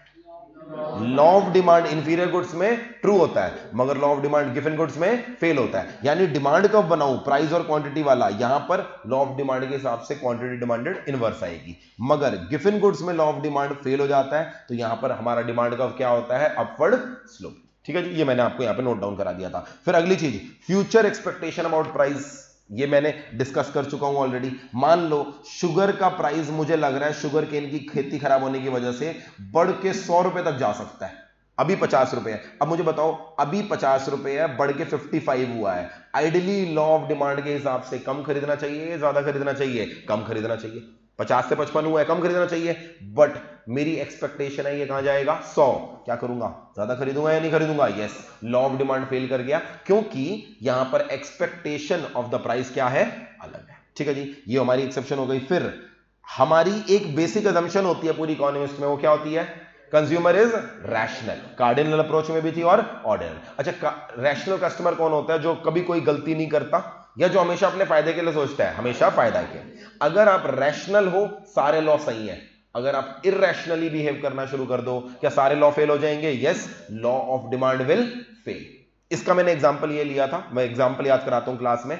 आप पहली बार डेट पे जा रहे हो, जिंदगी में पहली बार डेट पे जा रहे हो, खुद आमतौर पे अपने दोस्तों के साथ जाते हो, किसी सस्ते रेस्टोरेंट में चले जाते हो, कॉस्ट बेनिफिट एनालिसिस करते हो, जेब में पैसे कितने हैं, भूख कितनी लगी है, एक्सेट्रा एक्सेट्रा, ये सारा कुछ करते हो जब डेट पे जाओगे। और जिंदगी में पहली बार डेट पे जाओगे, ये नहीं हो कि हाँ भाई हम तो सब जाते रहते हैं, वो वाला हाल नहीं है सर, पहली बार बड़ी मुश्किल से मानी है वो लड़की जाने के लिए। अब मुझे बताओ, क्या उस समय औकात से ज्यादा करता है इंसान या नहीं? यस। जिस इंसान का अभी तक वो नॉर्मल 2000 रुपए वाले रेस्टोरेंट में जाता है, वो 5 में जाएगा। जो 500 रुपए वाले रेस्टोरेंट में जाता है, वो 2000 वाले में जाएगा। आर यू बिहेविंग रैशनली और irrationally? Irrationally. And when someone behaves irrationally because of any reason, वहां पर लॉ ऑफ डिमांड हमेशा क्या होगा? फेल हो जाएगा। वहां पर महंगे वाली चीज की क्वांटिटी डिमांडेड बढ़ सकती है, सस्ते वाली चीज की क्वांटिटी डिमांडेड गिर सकती है। और लास्ट चीज क्या है? Speculative goods. What is the meaning of speculation? Speculative goods का मतलब क्या होता है? जब कोई चीज, देखो मैं कैलकुलेटर क्यों खरीदता हूं? मुझे यूज करना है। बट आप शेयर्स क्यों खरीदते हो? क्या शेयर्स यूज करने होते हैं? नहीं। शेयर खरीदने का इकलौता कारण होता है सस्ते रेट पे खरीदूंगा, 100 रुपए का खरीदूंगा, 150 का बेच दूंगा। कोई इंसान क्रिप्टो खरीद रहा है, बिटकॉइन, बिटकॉइन तो चलता ही नहीं है मार्केट के अंदर, मगर फिर भी बिटकॉइन क्यों खरीद रहा है? वो कह रहा है सस्ता खरीदूंगा, महंगा बेचूंगा। वो गुड्स जो यूज नहीं करने के लिए होते, जिनका इकलौता ऑब्जेक्टिव होता है इन्हें बेच के प्रॉफिट कमाना है, उन्हें क्या बोलते हैं? Speculative goods. अब स्पेक्यूलेटिव गुड्स ना लालच पे चलते हैं। जब स्टॉक मार्केट बढ़ रही होती है, रोज शेयर बढ़ रहा होता है, आइडियली तो लोगों को कम खरीदना चाहिए, इसे बुल मार्केट बोलते हैं जब शेयर मार्केट बढ़ रही होती है। और जब मार्केट गिर रही होती है उसे क्या बोलते हैं? Beer market. Ideally speaking bull market में कम खरीदना चाहिए लोगों को, बियर मार्केट जब प्राइस गिर रहे हैं ज्यादा, होता क्या है? बिल्कुल उल्टा। जब बुल मार्केट होती है, सारे आ जाते हैं भागे भागे, सारे आ जाते हैं, खरीदने लग जाते हैं, उस शेयर के अंदर ट्रेडिंग बढ़ जाती है। क्यों? लालच बढ़ जाती है। कल वो शेयर 100 का 105 हुआ, 105 पे खरीदने आ जाएंगे इस उम्मीद में कि 110 हो गया। अच्छा, असली में 110 हो गया, लालच और बढ़ गई और लोग आ जाएंगे, तो यहां पर लॉ ऑफ डिमांड फेल हो जाता है। रीजन बड़ा सिंपल है, क्योंकि यहां पर हम गुड्स को यूज नहीं कर रहे, यहां पर गुड्स को एक ही रीजन की वजह से ले रहे हैं, किसकी वजह से? लालच। All these are exceptions to law of demand. ठीक है जी, डिमांड वाला टॉपिक। अच्छा, ये वाला तो हमने ऑलरेडी डिस्कस कर दिया, जल्दी से बता दो, what is the difference, what is expansion and contraction of demand? बोलो, आप बोलो। एक्सपेंशन मतलब क्वांटिटी डिमांडेड बढ़ रही है because of decrease in price. Contraction of demand मतलब क्वांटिटी डिमांडेड गिर रही है because of increase in price. Quantity demanded गिर रही है तो कॉन्ट्रैक्शन, क्वांटिटी डिमांडेड बढ़ रही है तो expansion. Both of them are represented by the same demand curve. Left से राइट जाओगे तो एक्सपेंशन, राइट से लेफ्ट जाओगे तो कॉन्ट्रैक्शन। और इसका उल्टा अगले पेज पे आपको मिलेगा क्या? Increase and decrease of demand. जल्दी से बता दो ये भी क्या होगा? इंक्रीज के अंदर क्वांटिटी डिमांडेड बढ़ रही है because of change in any reason other than price. Price के अलावा क्या हो सकते हैं? Price of related commodity, income of the consumer, future expectation, national income, per capita GDP, population, कोई भी कारण हो सकता है। मगर प्राइस के अलावा है तो क्या हो जाएगा? इंक्रीज। और प्राइस के अलावा कोई रीजन है तो क्या? गिर रही है तो decrease. Both are represented by rightward shift, और डिक्रीज में क्या हो जाएगा? Leftward shift. मूविंग ऑन, ये हो गया डन। अगला टॉपिक हमारा क्या है? Elasticity of demand. Demand, law of demand में एक कमी ये है, लॉ ऑफ डिमांड या जो भी डिटर्मिनेंट की बात कर रहे हैं, ये सिर्फ डायरेक्शन बताते हैं। इनसे हमें सिर्फ इतना पता चलता है, प्राइस बढ़ेगा तो मेरी क्वांटिटी गिरेगी, प्राइस ऑफ कॉम्प्लीमेंट्री बढ़ेगा तो मेरी क्वांटिटी गिरेगी, प्राइस ऑफ सब्स्टिट्यूट बढ़ेगा तो मेरी क्वांटिटी बढ़ेगी, इनकम बढ़ेगी तो मेरी क्वांटिटी घटेगी या बढ़ेगी। सिर्फ डायरेक्शन पता लग रही है। बट रियल लाइफ में सिर्फ डायरेक्शन जरूरी है या मैग्नीट्यूड भी जरूरी है? मैग्नीट्यूड। मैग्नीट्यूड का मतलब हुआ, प्राइस अगर 5% से बढ़ा है तो क्वांटिटी कितने परसेंट से गिरेगी। इनकम अगर लेट से 10% से बढ़ी है तो क्वांटिटी कितने परसेंट से बढ़ेगी। ये जो मैग्नीट्यूड है कि कितना चेंज आएगा, this is given by elasticity of demand. तो इलास्टिसिटी ऑफ डिमांड में क्या बताएगा? Percentage change. अगर मैं इलास्टिसिटी का फॉर्मूला लिखूं, इलास्टिसिटी का फॉर्मूला क्या है? Percentage change in quantity demanded divide by percentage change इन, फिर वही गलती। क्या इलास्टिसिटी सिर्फ प्राइस इलास्टिसिटी होती है? नहीं। 11th क्लास वाली उससे बाहर आओ ना। इलास्टिसिटी सिर्फ प्राइस इलास्टिसिटी होती है? नहीं, 4 तरह की इलास्टिसिटी होती है। बताओ कौन कौन सी? Price elasticity, advertisement elasticity, cross elasticity और इनकम इलास्टिसिटी। तो यहां पर लिखेंगे percentage change in any determinant of demand. अलग अलग डिटर्मिनेंट के बेसिस पे अलग अलग इलास्टिसिटी है। फिर से रिवाइज करते हैं। पहला डिटर्मिनेंट क्या था? Price of the commodity. तो उसको ध्यान में रखते हुए कौन सी इलास्टिसिटी आ गई? Price elasticity. दूसरी चीज क्या थी? Price of related commodities. उसको ध्यान में रखते हुए कौन सी इलास्टिसिटी आ गई? Cross elasticity. फिर अगला डिटर्मिनेंट क्या था? Income of the consumer. उसको ध्यान में रखते हुए कौन सी इलास्टिसिटी आ गई? Income elasticity. और आखिरी चीज क्या थी? Taste and preference. Taste and preference अभी मैंने बताया बैंडवेगन इफेक्ट किस पे डिपेंडेंट होता है? एडवर्टाइजमेंट। तो आखिरी तरह की इलास्टिसिटी कौन सी आ गई? Advertisement elasticity. तो इलास्टिसिटी सिर्फ प्राइस वाली नहीं होती है। तो percentage change in quantity demanded divide by percentage change in price नहीं, percentage change in any of the determinant of demand. हां, क्वेश्चन साइलेंट है। अगर क्वेश्चन ये नहीं बता रहा कौन सी इलास्टिसिटी की बात चल रही है, फिर हमारा आईसीआई बोलता है बाय डिफॉल्ट क्या एज्यूम करना? Price elasticity. If the question specifies the type of elasticity, take care कौन सी की बात चल रही है। If the question is silent, then by default हम क्या मान के चलेंगे? Price elasticity. चलिए एक एक करके डिस्कस करते हैं। सबसे पहले डिस्कशन किसकी जाएगी? Price elasticity. फॉर्मूला बता दो जल्दी से, क्या होगा? फॉर्मूला क्या होगा? Percentage change in quantity demanded divided by price है तो परसेंटेज चेंज इन प्राइस। अच्छा, अपना प्राइस या किसी और का प्राइस? अपना प्राइस। किसी और का प्राइस डिस्कस करेंगे क्रॉस इलास्टिसिटी में, अभी अपने प्राइस की बात कर रहे हैं। अच्छा, percentage change in quantity demanded थी। Q0 मान लेता हूं इनिशियल क्वांटिटी है, Q1 मान लेता हूं फाइनल क्वांटिटी है। P0 initial price, P1 final price. तो percentage change in quantity demanded Q1 minus Q0 divided by initial quantity ले ली, मल्टीप्लाइड बाय 100। प्राइस चेंज क्या हो गया? P1 minus P0 divide bye P0 into 100। आमतौर पे percentage ऐसे निकालते हो ना। अगर आप मान लो आपके कल तक आपकी इनकम थी 100 रुपए, आज आपकी इनकम 100 रुपए से बढ़कर 120 हो गई, तो बताओ कितने परसेंट बढ़ी? 20%। कैसे निकाला? 120 माइनस 100 डिवाइडेड बाय 100 इंटू 100, यही किया। अच्छा, आपकी इनकम 120 थी, बढ़ के 150 हो गई, बताओ क्या होगी? कितने परसेंट बढ़ी?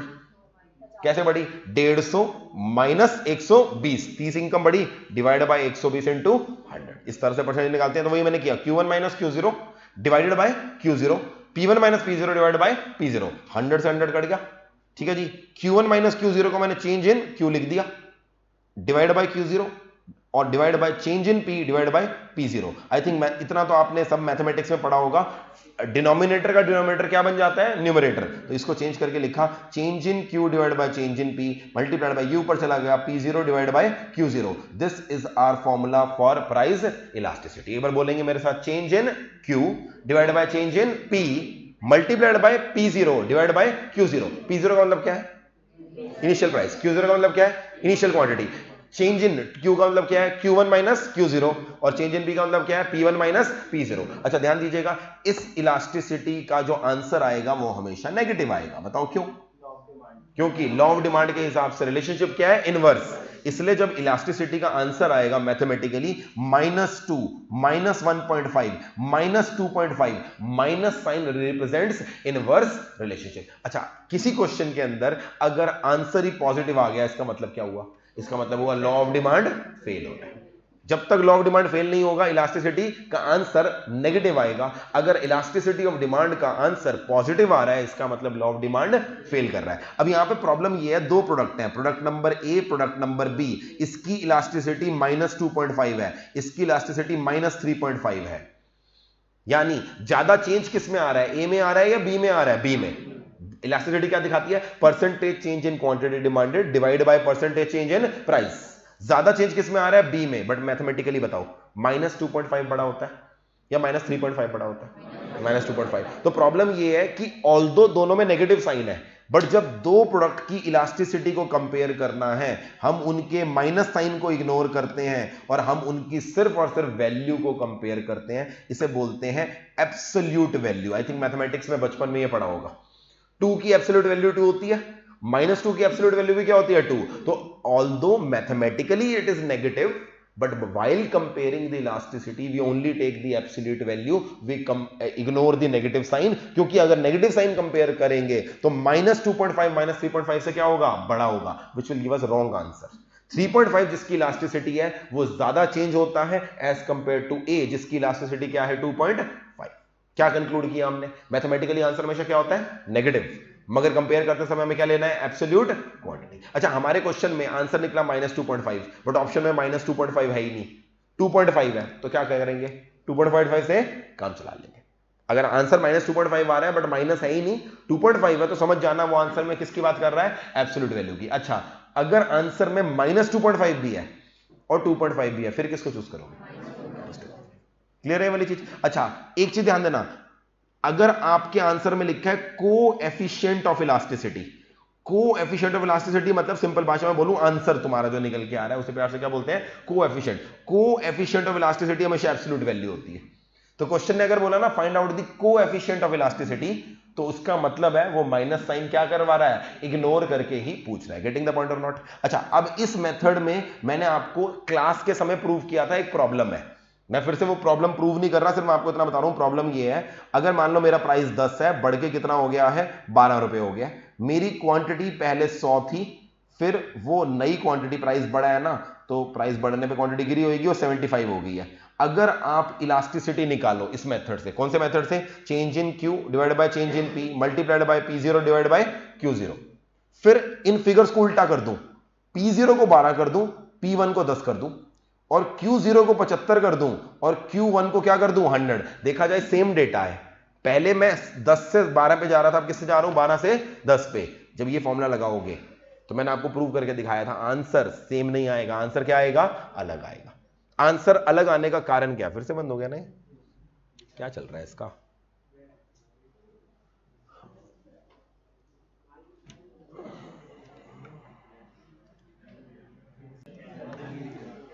हाँ जी, तो बात ये चल रही थी कि इस फॉर्मूले के अंदर कमी ये है कि अगर हम P0 से P1 पे आए तो आंसर अलग आता है, 12 से 10 पे आए आंसर अलग आता है। और उसका प्राइमरीली कारण क्या है? क्योंकि हमने परसेंटेज निकालने के लिए किसको यूज किया? P0 को और Q0 को। परसेंटेज निकालने के लिए हमने P1 minus P0 divide bye क्या कर दिया? P0 कर दिया। अब ये प्रॉब्लम रहेगी, इस प्रॉब्लम को सॉल्व करने के लिए एक नया मेथड आया जिसका नाम क्या है? Arc elasticity method. Arc elasticity method में फॉर्मूला सेम रखा हमने, क्या रखा? Percentage change in quantity demanded divide by percentage change in price. बस चेंज क्या किया?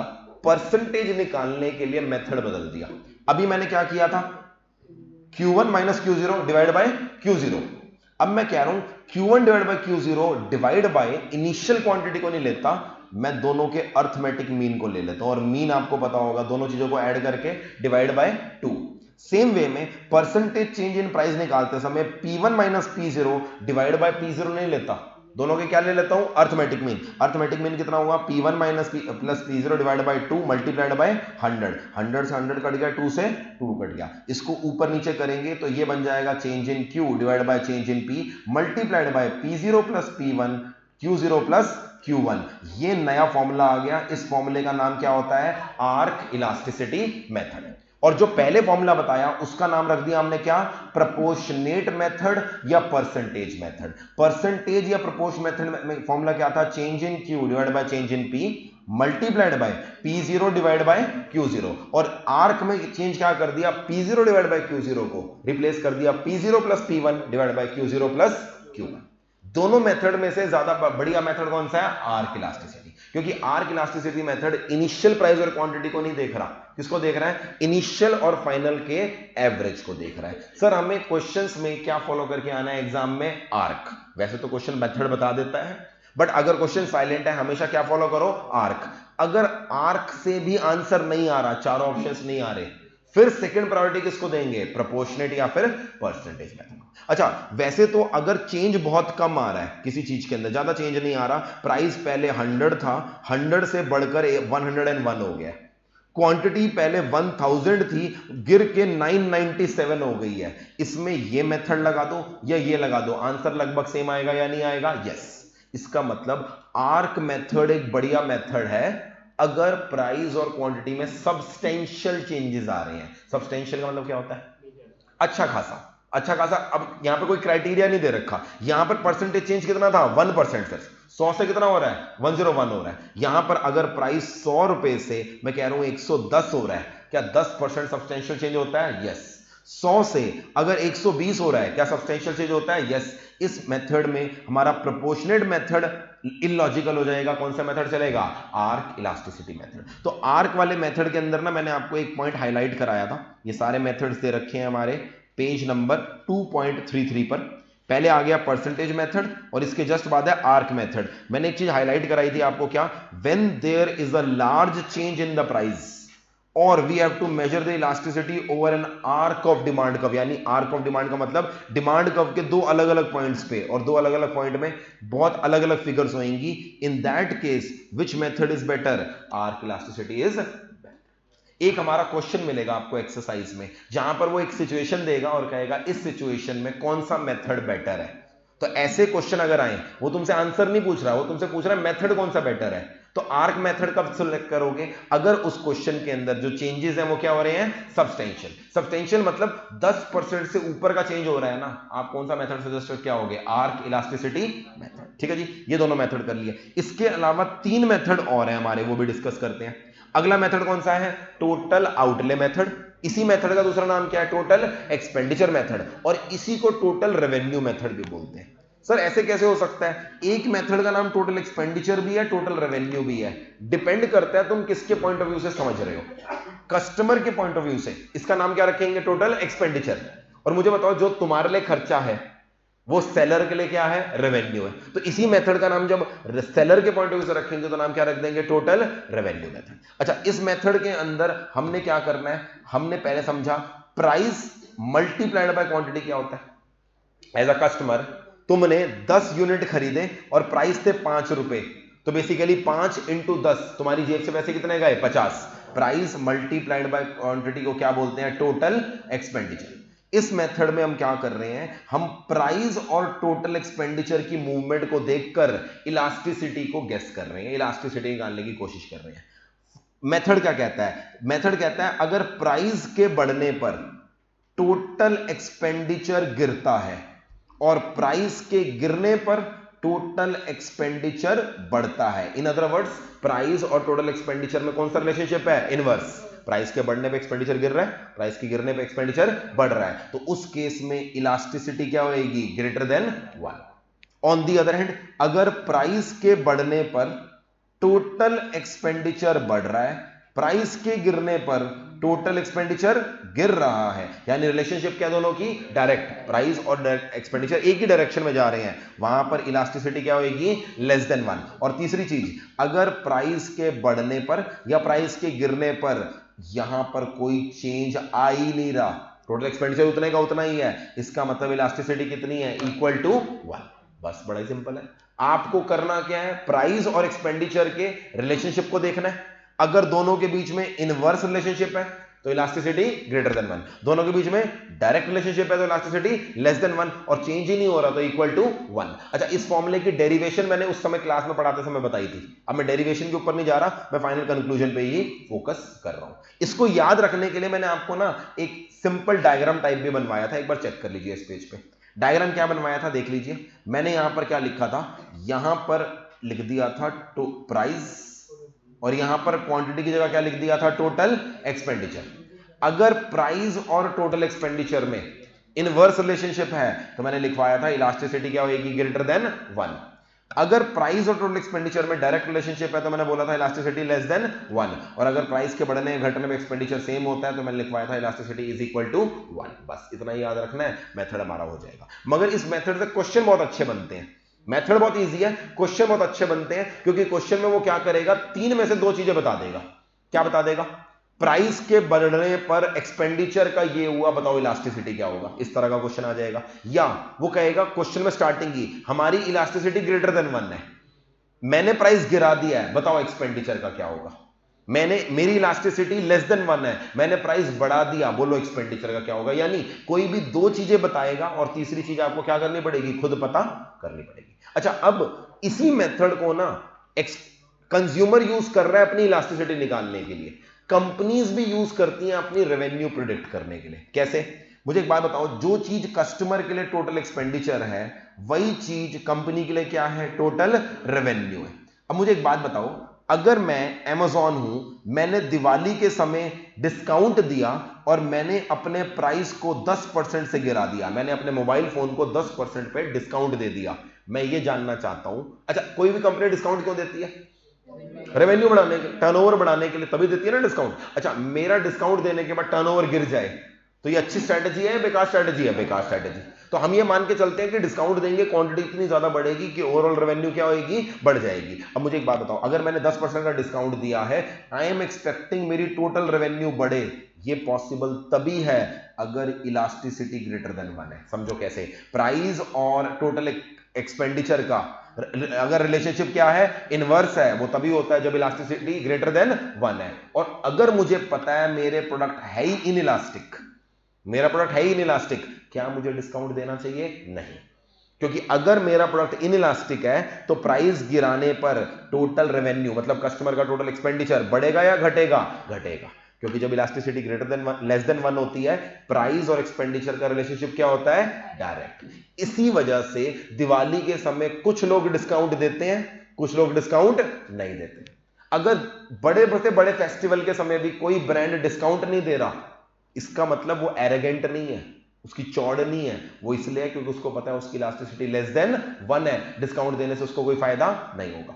और अगर कोई ब्रांड भर भर के डिस्काउंट बांट रहा है तो इसका मतलब वो बेवकूफ नहीं है, उसकी तुम्हारी खुशी में खुशी नहीं मिल रही, उसका प्रोडक्ट क्या है, इलास्टिसिटी ग्रेटर देन 1, और उसको पता है मैं प्राइस गिराऊंगा तो मेरी टीआर क्या होगी? बढ़ेगी। और इस सारे प्रोसेस में एक ब्रांड है जिसकी इलास्टिसिटी इक्वल टू 1 है, वो क्या कहेगा?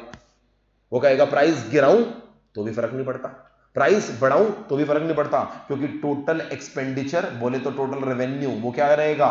सेम रहेगा। तो इसी मेथड को फर्म के पॉइंट ऑफ व्यू से मैंने समझाने के लिए एक टेबल बना रखी है, आप देख के इसको कर सकते हैं। प्राइस बढ़ेगा, इलास्टिसिटी ग्रेटर देन 1 है तो उस केस में टीआर गिरेगी, प्राइस गिरेगा तो टीआर बढ़ेगी। यूनिटरी इलास्टिक है तो टीआर सेम रहेगी, मुझे फर्क नहीं पड़ता। इन इलास्टिक है तो प्राइस बढ़ाने पे मेरी टीआर बढ़ेगी, प्राइस गिराने पे मेरी टीआर गिरेगी। ठीक है जी, इससे भी हमारा क्वेश्चन आ सकता है, इसीलिए मैंने ये टेबल में आपको बताया। फिर हमारे दो मेथड और बचते हैं, कौन कौन से? पॉइंट इलास्टिसिटी मेथड और ज्योमेट्रिक मेथड। पॉइंट इलास्टिसिटी के अंदर हम एक कॉन्सेप्ट यूज करते हैं जिसका नाम क्या है? डिफरेंशिएशन। आई होप अभी तो आपने डिफरेंशिएशन पढ़ी ली होगी, और अभी भी नहीं पढ़ी तो फिर छोड़ो, फिर तो जिंदगी में आप कभी पढ़ोगे, फिर तो रहने दो। डिफरेंशिएशन के अंदर आप क्या करते हो, एक इक्वेशन होती है y is equal to 5x square plus 2x plus 2, मैंने रैंडम इक्वेशन ले ली। फिर आप क्या करते हो? dy by dx। मेरा सिंपल सवाल है, dy बाय dx करते कैसे हो तो कर लोगे, 10x प्लस 2 करके कर लोगे। ठीक है जी, dy बाय dx करते कैसे हैं वो तो आप सीख गए होंगे। dy बाय dx होता क्या है, अगर x को जरा सा चेंज करें तो y में क्या चेंज आएगा, इसे क्या बोलते हैं? डिफरेंशिएशन। ऐसे ही इस मेथड में हम क्या करते हैं, हम एक इक्वेशन बना लेते हैं, quantity is equal to 5 price plus 10। मैंने एक इक्वेशन बना ली, ये इक्वेशन बन के आया। अब हम क्या करेंगे, हम करेंगे dq बाय dp। जल्दी से बताओ dq बाय dp क्या हुआ? अगर प्राइस में जरा सा चेंज आएगा तो क्वांटिटी में क्या चेंज इंपैक्ट आएगा, इसे क्या बोलते हैं? dq by dp। dq by dp कितना हो जाएगा? 5 के इक्वल हो जाएगा। अब ये मेथड कहता है elasticity is equal to dq by dp, एक माइनस आएगा इसके आगे, दोनों जगह माइनस लगे हुए हैं, dq बाय dp डिफरेंशिएशन कर लो, multiplied by p by q, यानी अलग अलग पॉइंट पे इलास्टिसिटी निकलेगी। अगर यहां पर प्राइस की वैल्यू 10 रख लूं, मैं आपको कहूं what is the value when price is 10, तो आंसर आएगा elasticity is equal to dq by dp multiplied by p by q। dq by dp अभी आपने मुझे बताया कितना है? 5। p कितना है? 10। अच्छा, इस इक्वेशन में p को अगर 10 डाल दो तो q की वैल्यू निकालो, कितनी आ जाएगी? p 10 होगा तो 50 प्लस 10 कितना आ जाएगा? 60। ये आपका आंसर आ गया 5 divide by 6, 0 point something something what ever इसका आंसर। तो आपको बेसिकली क्या करना है, फॉर्मूला बहुत ही सिंपल है और इक्वेशन भी बहुत सिंपल आएगी। आपको डिफरेंशिएशन करनी है dq बाय dp की, मल्टीप्लाइड बाय किसी एक पर्टिकुलर प्राइस पे निकालते हैं, प्राइस दे रखा होगा, इक्वेशन में प्राइस की वैल्यू डाल के क्या आ जाएगी? q आ जाएगी, तो p बाय q वहां से आ जाएगा, dq बाय dp आपको क्या करना पड़ेगा? खुद निकालना पड़ेगा। क्लियर है? ये वाला मेथड बड़ा सिंपल मेथड है। अब मुझे बताओ ये मेथड यूजफुल कब होगा? डिफरेंशिएशन यूज हो रही है। डिफरेंशिएशन क्या बोलती है, अगर प्राइस में हल्का सा चेंज आए तो क्वांटिटी में क्या होगा? इसका मतलब ये मेथड यूजफुल होगा when there are very very small almost negligible changes happening. Example, Maruti की एक गाड़ी है 5 लाख रुपए की, मारुति ने उस गाड़ी को 5 लाख से बढ़ाकर 5,05,000 रुपए कर दिया। गाड़ी 500 रुपए बढ़ी, बट 5 लाख के मुकाबले क्या है, बहुत ही कम, पॉइंट समथिंग % आपने प्राइस में चेंज किया है, बिल्कुल जरा सा चेंज आएगा तो मेथड कौन सा यूज होगा, पॉइंट इलास्टिसिटी। अभी मैंने आपको बताया आईसीआई का one of the favourite question ये है, वो सिचुएशन क्रिएट कर देता है और कहता है कौन सा मेथड यूज करना चाहिए। आर्क कब यूज करना है, जब बहुत ज्यादा चेंजेस हो रहे हैं, इसलिए उल्टा बोल रहा हूं, आर्क के अलावा पॉइंट इलास्टिसिटी का भी यूज करना है जब बहुत ही माइन्यूट चेंजेस हो रहे हैं, तो आपका आंसर क्या होगा, पॉइंट इलास्टिसिटी मेथड। और आखिरी मेथड हमारा जो है उसका नाम क्या है, ज्योमेट्रिक मेथड, कुछ लोग इसे ग्राफिकल मेथड भी बोलते हैं। क्यों, यहां पर हम एक ग्राफ लेते हैं जिसके ऊपर डिमांड कर्व बनाते हैं, डाउनवर्ड स्लोपिंग डिमांड कर्व हो गया, दोनों पॉइंट से टच हो रहा है वो, ठीक है जी। इस ग्राफ के ऊपर हम कहते हैं किसी भी पॉइंट पे इलास्टिसिटी निकालनी है, तो इलास्टिसिटी का फॉर्मूला क्या कर देते हैं, lower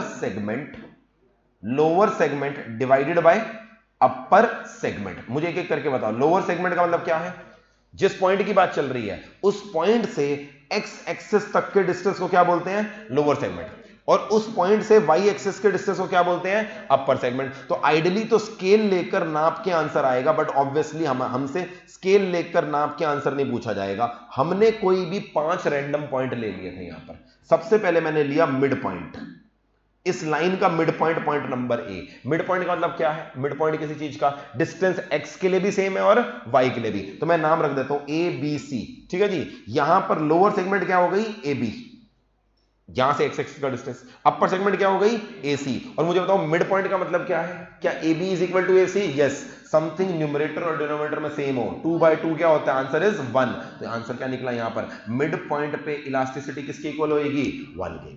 coming to point number B, मुझे बताओ पॉइंट नंबर बी पे इलास्टिसिटी कितनी होगी, अगर आप एक्स एक्सिस पर ही हो, लोअर सेगमेंट कितनी हो जाएगी, 0।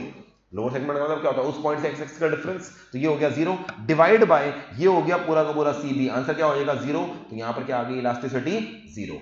इस पॉइंट पे क्या होएगा बताओ जरा एक बार, चलो लोअर सेगमेंट कितनी है, लोअर सेगमेंट पूरी की पूरी सीबी, ये पूरी हमारी लोअर सेगमेंट है, मगर अपर सेगमेंट कितनी है, 0, something divided by 0 is infinite, यहां पर इलास्टिसिटी क्या आ गई, इनफाइनाइट। अच्छा, अब मिड पॉइंट और इस पॉइंट के बीच में कोई भी रैंडम पॉइंट ले लेते हैं, डी, कोई भी रैंडम पॉइंट ले लो, इस डी पर देखो हमारी इलास्टिसिटी कितनी होगी, डी बी, यहां से लेकर यहां तक, और डिवाइड बाय डी सी। अब जरा फिगर देख के बताओ, डी बी बड़ा है या डी सी बड़ा है, डी सी बड़ा है। अगर कोई भी फ्रैक्शन के अंदर 2 divide by 6, 2 divide by 5 numerator छोटा हो और डिनोमिनेटर बड़ा हो, उसका आंसर 1 से ज्यादा आता है या 1 से कम आता है, आंसर 1 से कम आता है, तो यहां पर इलास्टिसिटी क्या हो गई, लेस देन 1। और ऐसी रैंडमली यहां पे कोई पॉइंट ले लूं, ई के ऊपर इलास्टिसिटी कितनी है, लोअर सेगमेंट हो गई ई बी, और अपर सेगमेंट कितनी हो गई, ई सी।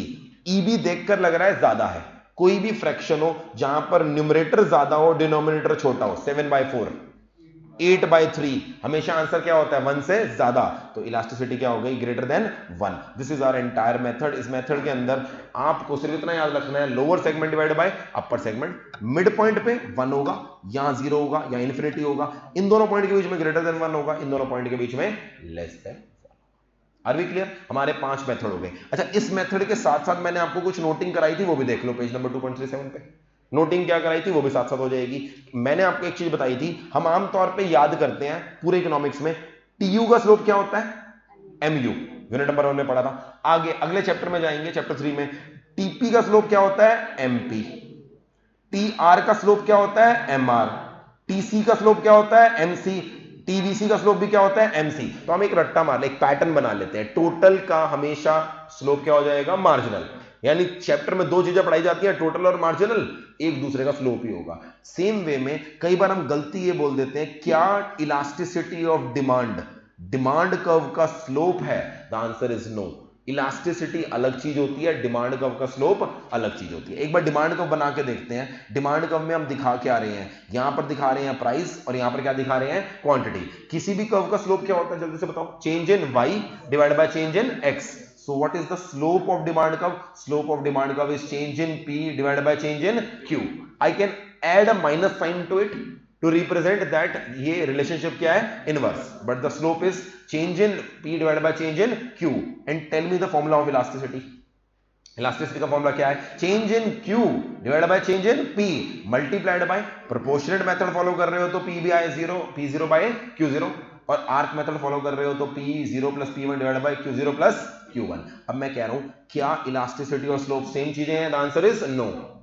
अगर आपको क्वेश्चन में स्लोप दे रखा है और तुम्हें इलास्टिसिटी निकालनी है, क्या निकाल सकते हो? यस। इस फॉर्मूले में change in Q divide by change in P है, can I write it as 1 divide by slope?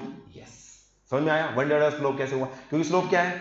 Change in P divide by change in Q, और यहां फॉर्मूले में क्या है? Change in Q divide by change in P। तो मैंने क्या कर दिया? 1 divide by slope multiplied by proportional method follow कर रहे हो तो P0 डिवाइड बाय Q0, और आर्क फॉलो कर रहे हो तो P0 plus P1 divide by Q0 plus Q1। तो if the question gives you information about slope, can you find elasticity? Yes.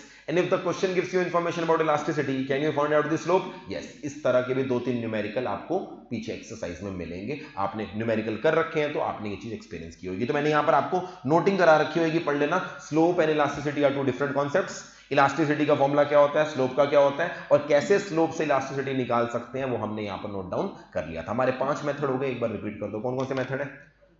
पहले 2 कैलकुलेशन मांगेंगे, कौन कौन से? Proportionate method. मेथड भी बोल दो, फॉर्मूला क्या है? Change in Q divide by change in P multiplied by P0 divide by Q0।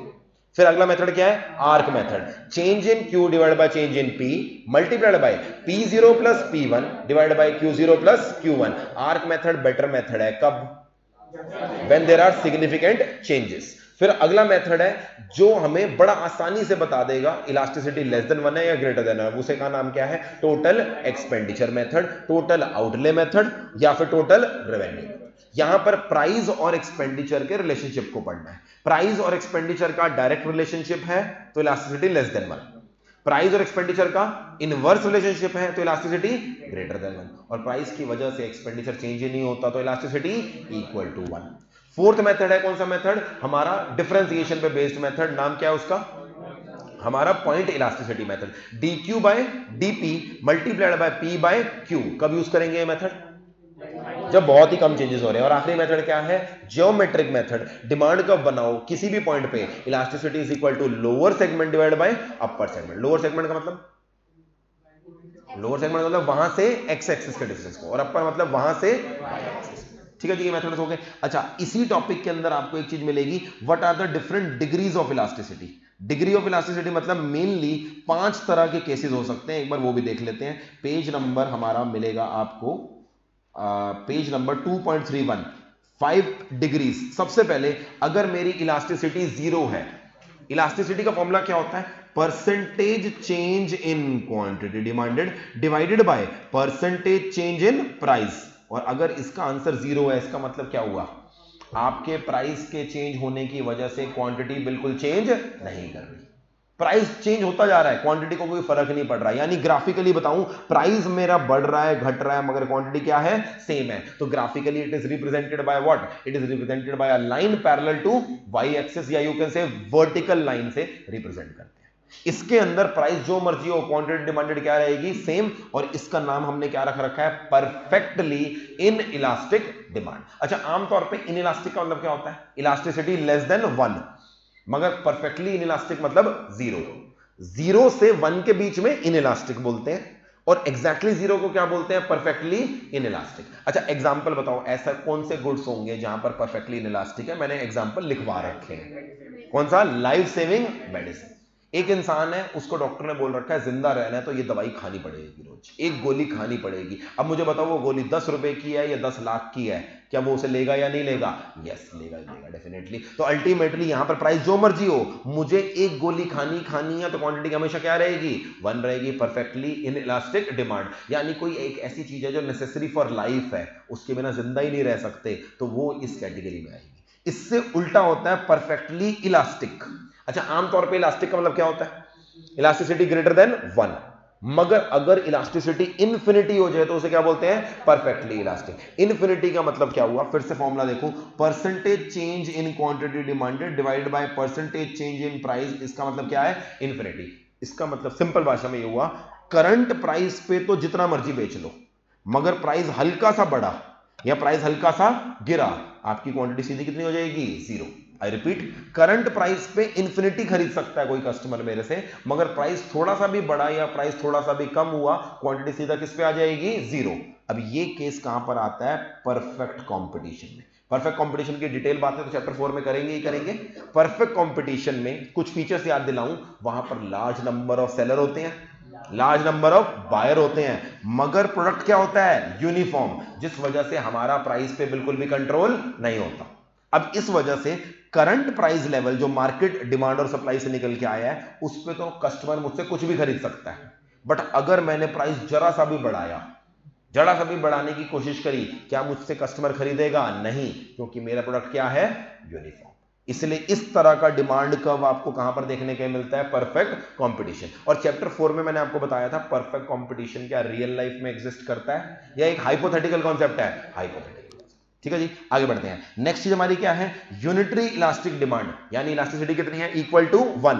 Formula अगर पुट करूं इक्वल टू 1, यानी यहां पर percentage change in quantity demanded is exactly equal to percentage change in price. Simple भाषा में मेरा price 10% से change हुआ, मेरी क्वांटिटी भी एग्जैक्टली कितनी चेंज हुई, 10। प्राइस 5% से चेंज हुआ, क्वांटिटी भी एग्जैक्टली कितनी हुई, 5। ठीक है जी, कोई ऐसे गुड्स नहीं है जहां पर हमेशा 1 होगी, कोई भी तुक्का लग सकता है। यहां पर हमारा डिमांड कर्व क्या होता है, रेक्टेंगुलर हाइपरबोला। रेक्टेंगुलर हाइपरबोला की क्या प्रॉपर्टी होती है, उस रेक्टेंगल, उसके नीचे कोई भी रेक्टेंगल बनाओ, उस रेक्टेंगल का सरफेस एरिया क्या होता है, सेम। अगर डिमांड कर्व के नीचे रेक्टेंगल बनाओ तो क्या आ गया, price multiplied by quantity. Price multiplied by quantity, जल्दी से बताओ क्या होता है, टोटल एक्सपेंडिचर। यानी किसी भी पॉइंट पे अगर मैं रेक्टेंगल बनाऊंगा, वो उस पॉइंट का क्या बन जाएगा, टोटल एक्सपेंडिचर। और अभी हम टोटल आउटले मेथड में पढ़ के आए हैं, जब हमारा एक्सपेंडिचर सेम रहता है, जो मर्जी कर लो, प्राइस बढ़ाओ या घटाओ, एक्सपेंडिचर अगर सेम रहता है, वहां पर इलास्टिसिटी हमेशा क्या होती है, equal to 1। Total outlay method में पढ़ के आए, तो हेंस वी कंक्लूड, जब कोई demand curve elasticity equal to 1 है, तो वो डिमांड कर्व क्या होगा, रेक्टेंगुलर हाइपरबोला। उसके नीचे किसी भी पॉइंट पर रेक्टेंगल बनाओगे, उसका सरफेस एरिया क्या रहेगा, सेम। और आखिरी दो केस बड़े सिंपल हैं, इलास्टिसिटी ग्रेटर देन 1 और elasticity less than 1। Greater than 1 को क्या बोलते हैं, इलास्टिक बोल देते हैं या रिलेटिवली इलास्टिक बोल देते हैं, और लेस देन 1 को क्या बोलते हैं, रिलेटिवली इनइलास्टिक। अच्छा, मुझे सिंपल भाषा में बताओ, इलास्टिसिटी ग्रेटर देन 1 का मतलब क्या है, फिर से फॉर्मूला पुट कर देते हैं, percentage change in quantity demanded is more than the percentage change in price. इसका मतलब ये हुआ, इलास्टिसिटी ग्रेटर देन 1 का मतलब ये है, अगर मेरे प्राइस में 5% का चेंज आया, मेरी क्वांटिटी में पक्का पक्का जो भी चेंज आएगा वो 5% से ज्यादा होगा। और अगर मेरी इलास्टिसिटी लेस देन 1 है, इसका मतलब क्या हुआ, अगर मेरे प्राइस में 5% चेंज आया, तो मेरी क्वांटिटी डिमांडेड में जो मर्जी चेंज आएगा, मगर वो 5% से कम होगा। इसका मतलब ये वाले गुड्स वो हैं जहां पे कस्टमर बहुत ही प्राइस सेंसिटिव है। प्राइस तुम जरा सा चेंज करते हो, कस्टमर बहुत ज्यादा रिएक्ट करता है। ये वाले गुड्स वो हैं जहां पर कस्टमर प्राइस सेंसिटिव नहीं है, प्राइस चेंज भी करो तो कस्टमर ज्यादा रिएक्ट नहीं करता। This is called greater than 1 या लेस देन 1। आखिरी सवाल, डिमांड कर्व तो दोनों के अंदर ही क्या होगा, डाउनवर्ड होगा, मगर मुझे एक बात बताओ, फ्लैटर कर्व कहां पर होगा, ग्रेटर देन 1 में या लेस देन 1 में, बताओ फ्लैट कर्व क्या होगा। अब तक तो बोल सकते हो फ्लैट कर्व का मतलब क्या होता है, चेंज ज्यादा है, ज्यादा चेंज किसमें हो रहा है, ग्रेटर देन 1। तो मैंने यहां पर आपको नोटिंग करवाई थी, एक बार पढ़ लो जरा। नोटिंग क्या कराई थी, flatter the curve higher is the elasticity. जितनी ज्यादा इलास्टिसिटी होगी उतना ज्यादा फ्लैट होगा, और इसका उल्टा बोलूं, steeper the curve lower is the elasticity. This is all about price elasticity. छोटी सी ब्रेक लेते हैं, 10:06 हुए हैं, 10:12 पर वापस स्टार्ट करेंगे।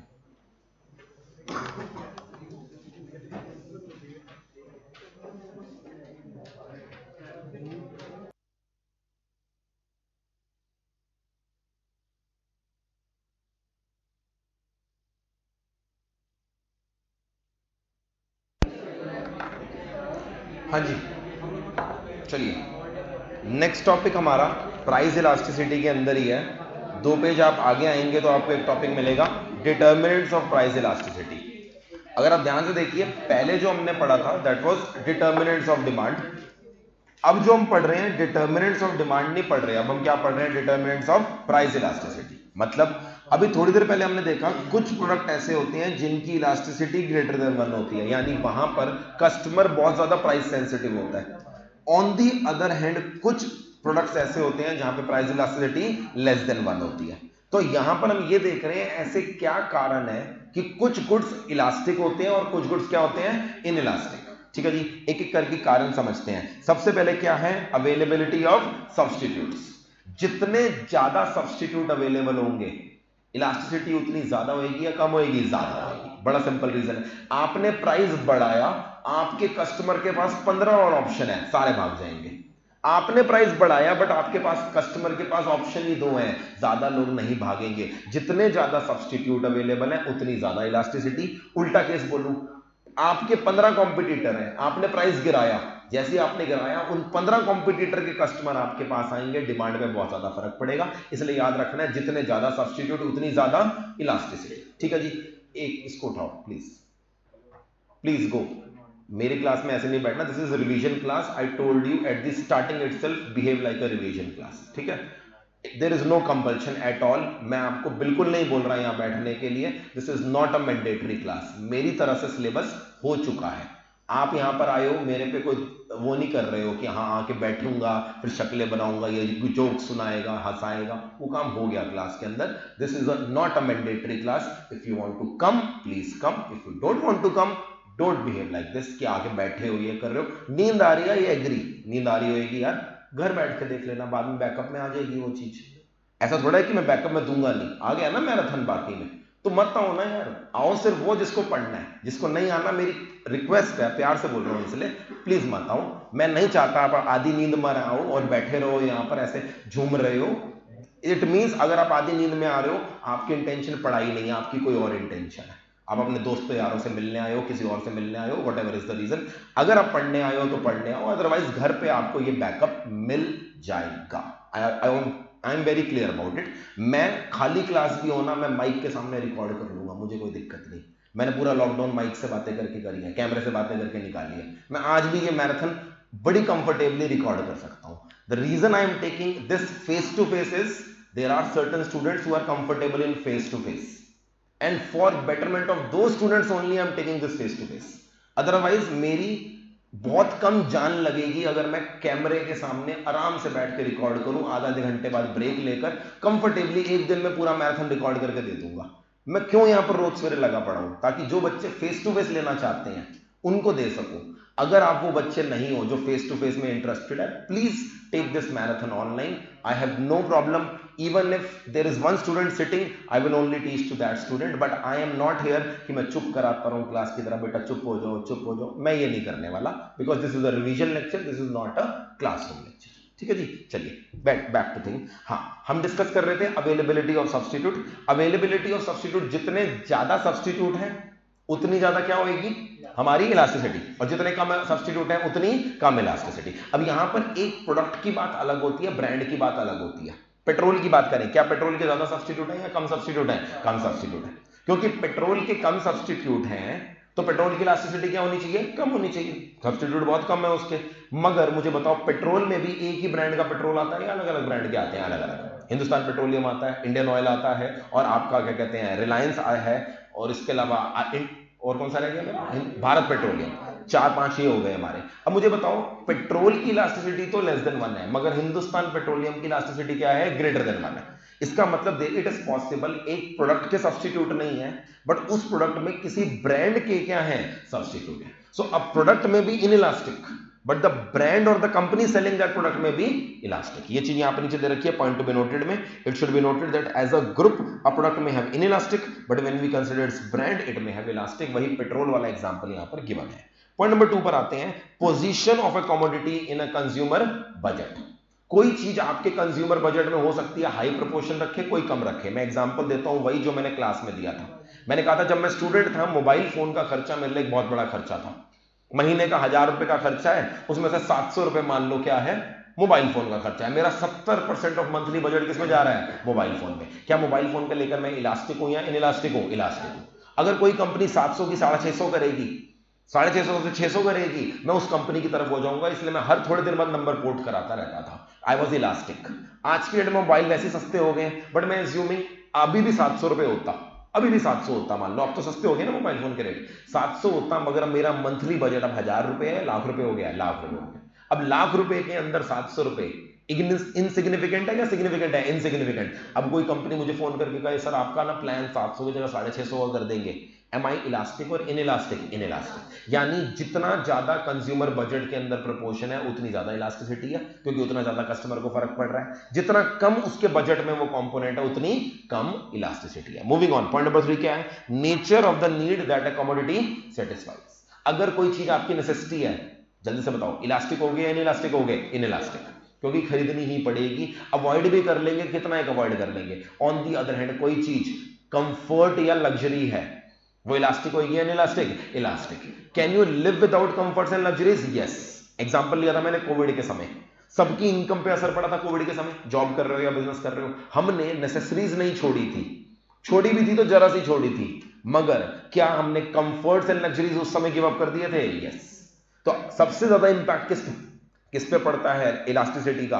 Comforts and luxuries. उनकी इलास्टिसिटी ग्रेटर देन 1 है, नेसेसरीज की लेस देन 1 होती है। आगे बढ़ते हैं। Number of uses to which a commodity can be put. कुछ प्रोडक्ट ऐसे होते हैं जिनकी एक से ज्यादा यूज होते हैं। 2 एग्जांपल लिए थे हमने, कौन कौन से? मिल्क और इलेक्ट्रिसिटी। जितने ज्यादा यूजेस हैं इलास्टिसिटी उतनी ज्यादा होगी। रीजन बड़ा सिंपल है, प्राइस गिरेगा इलेक्ट्रिसिटी का तो हम क्या करेंगे? हर यूज के लिए उसे यूज करने लग जाएंगे, क्वांटिटी डिमांड में बहुत ज्यादा उछाल आएगा।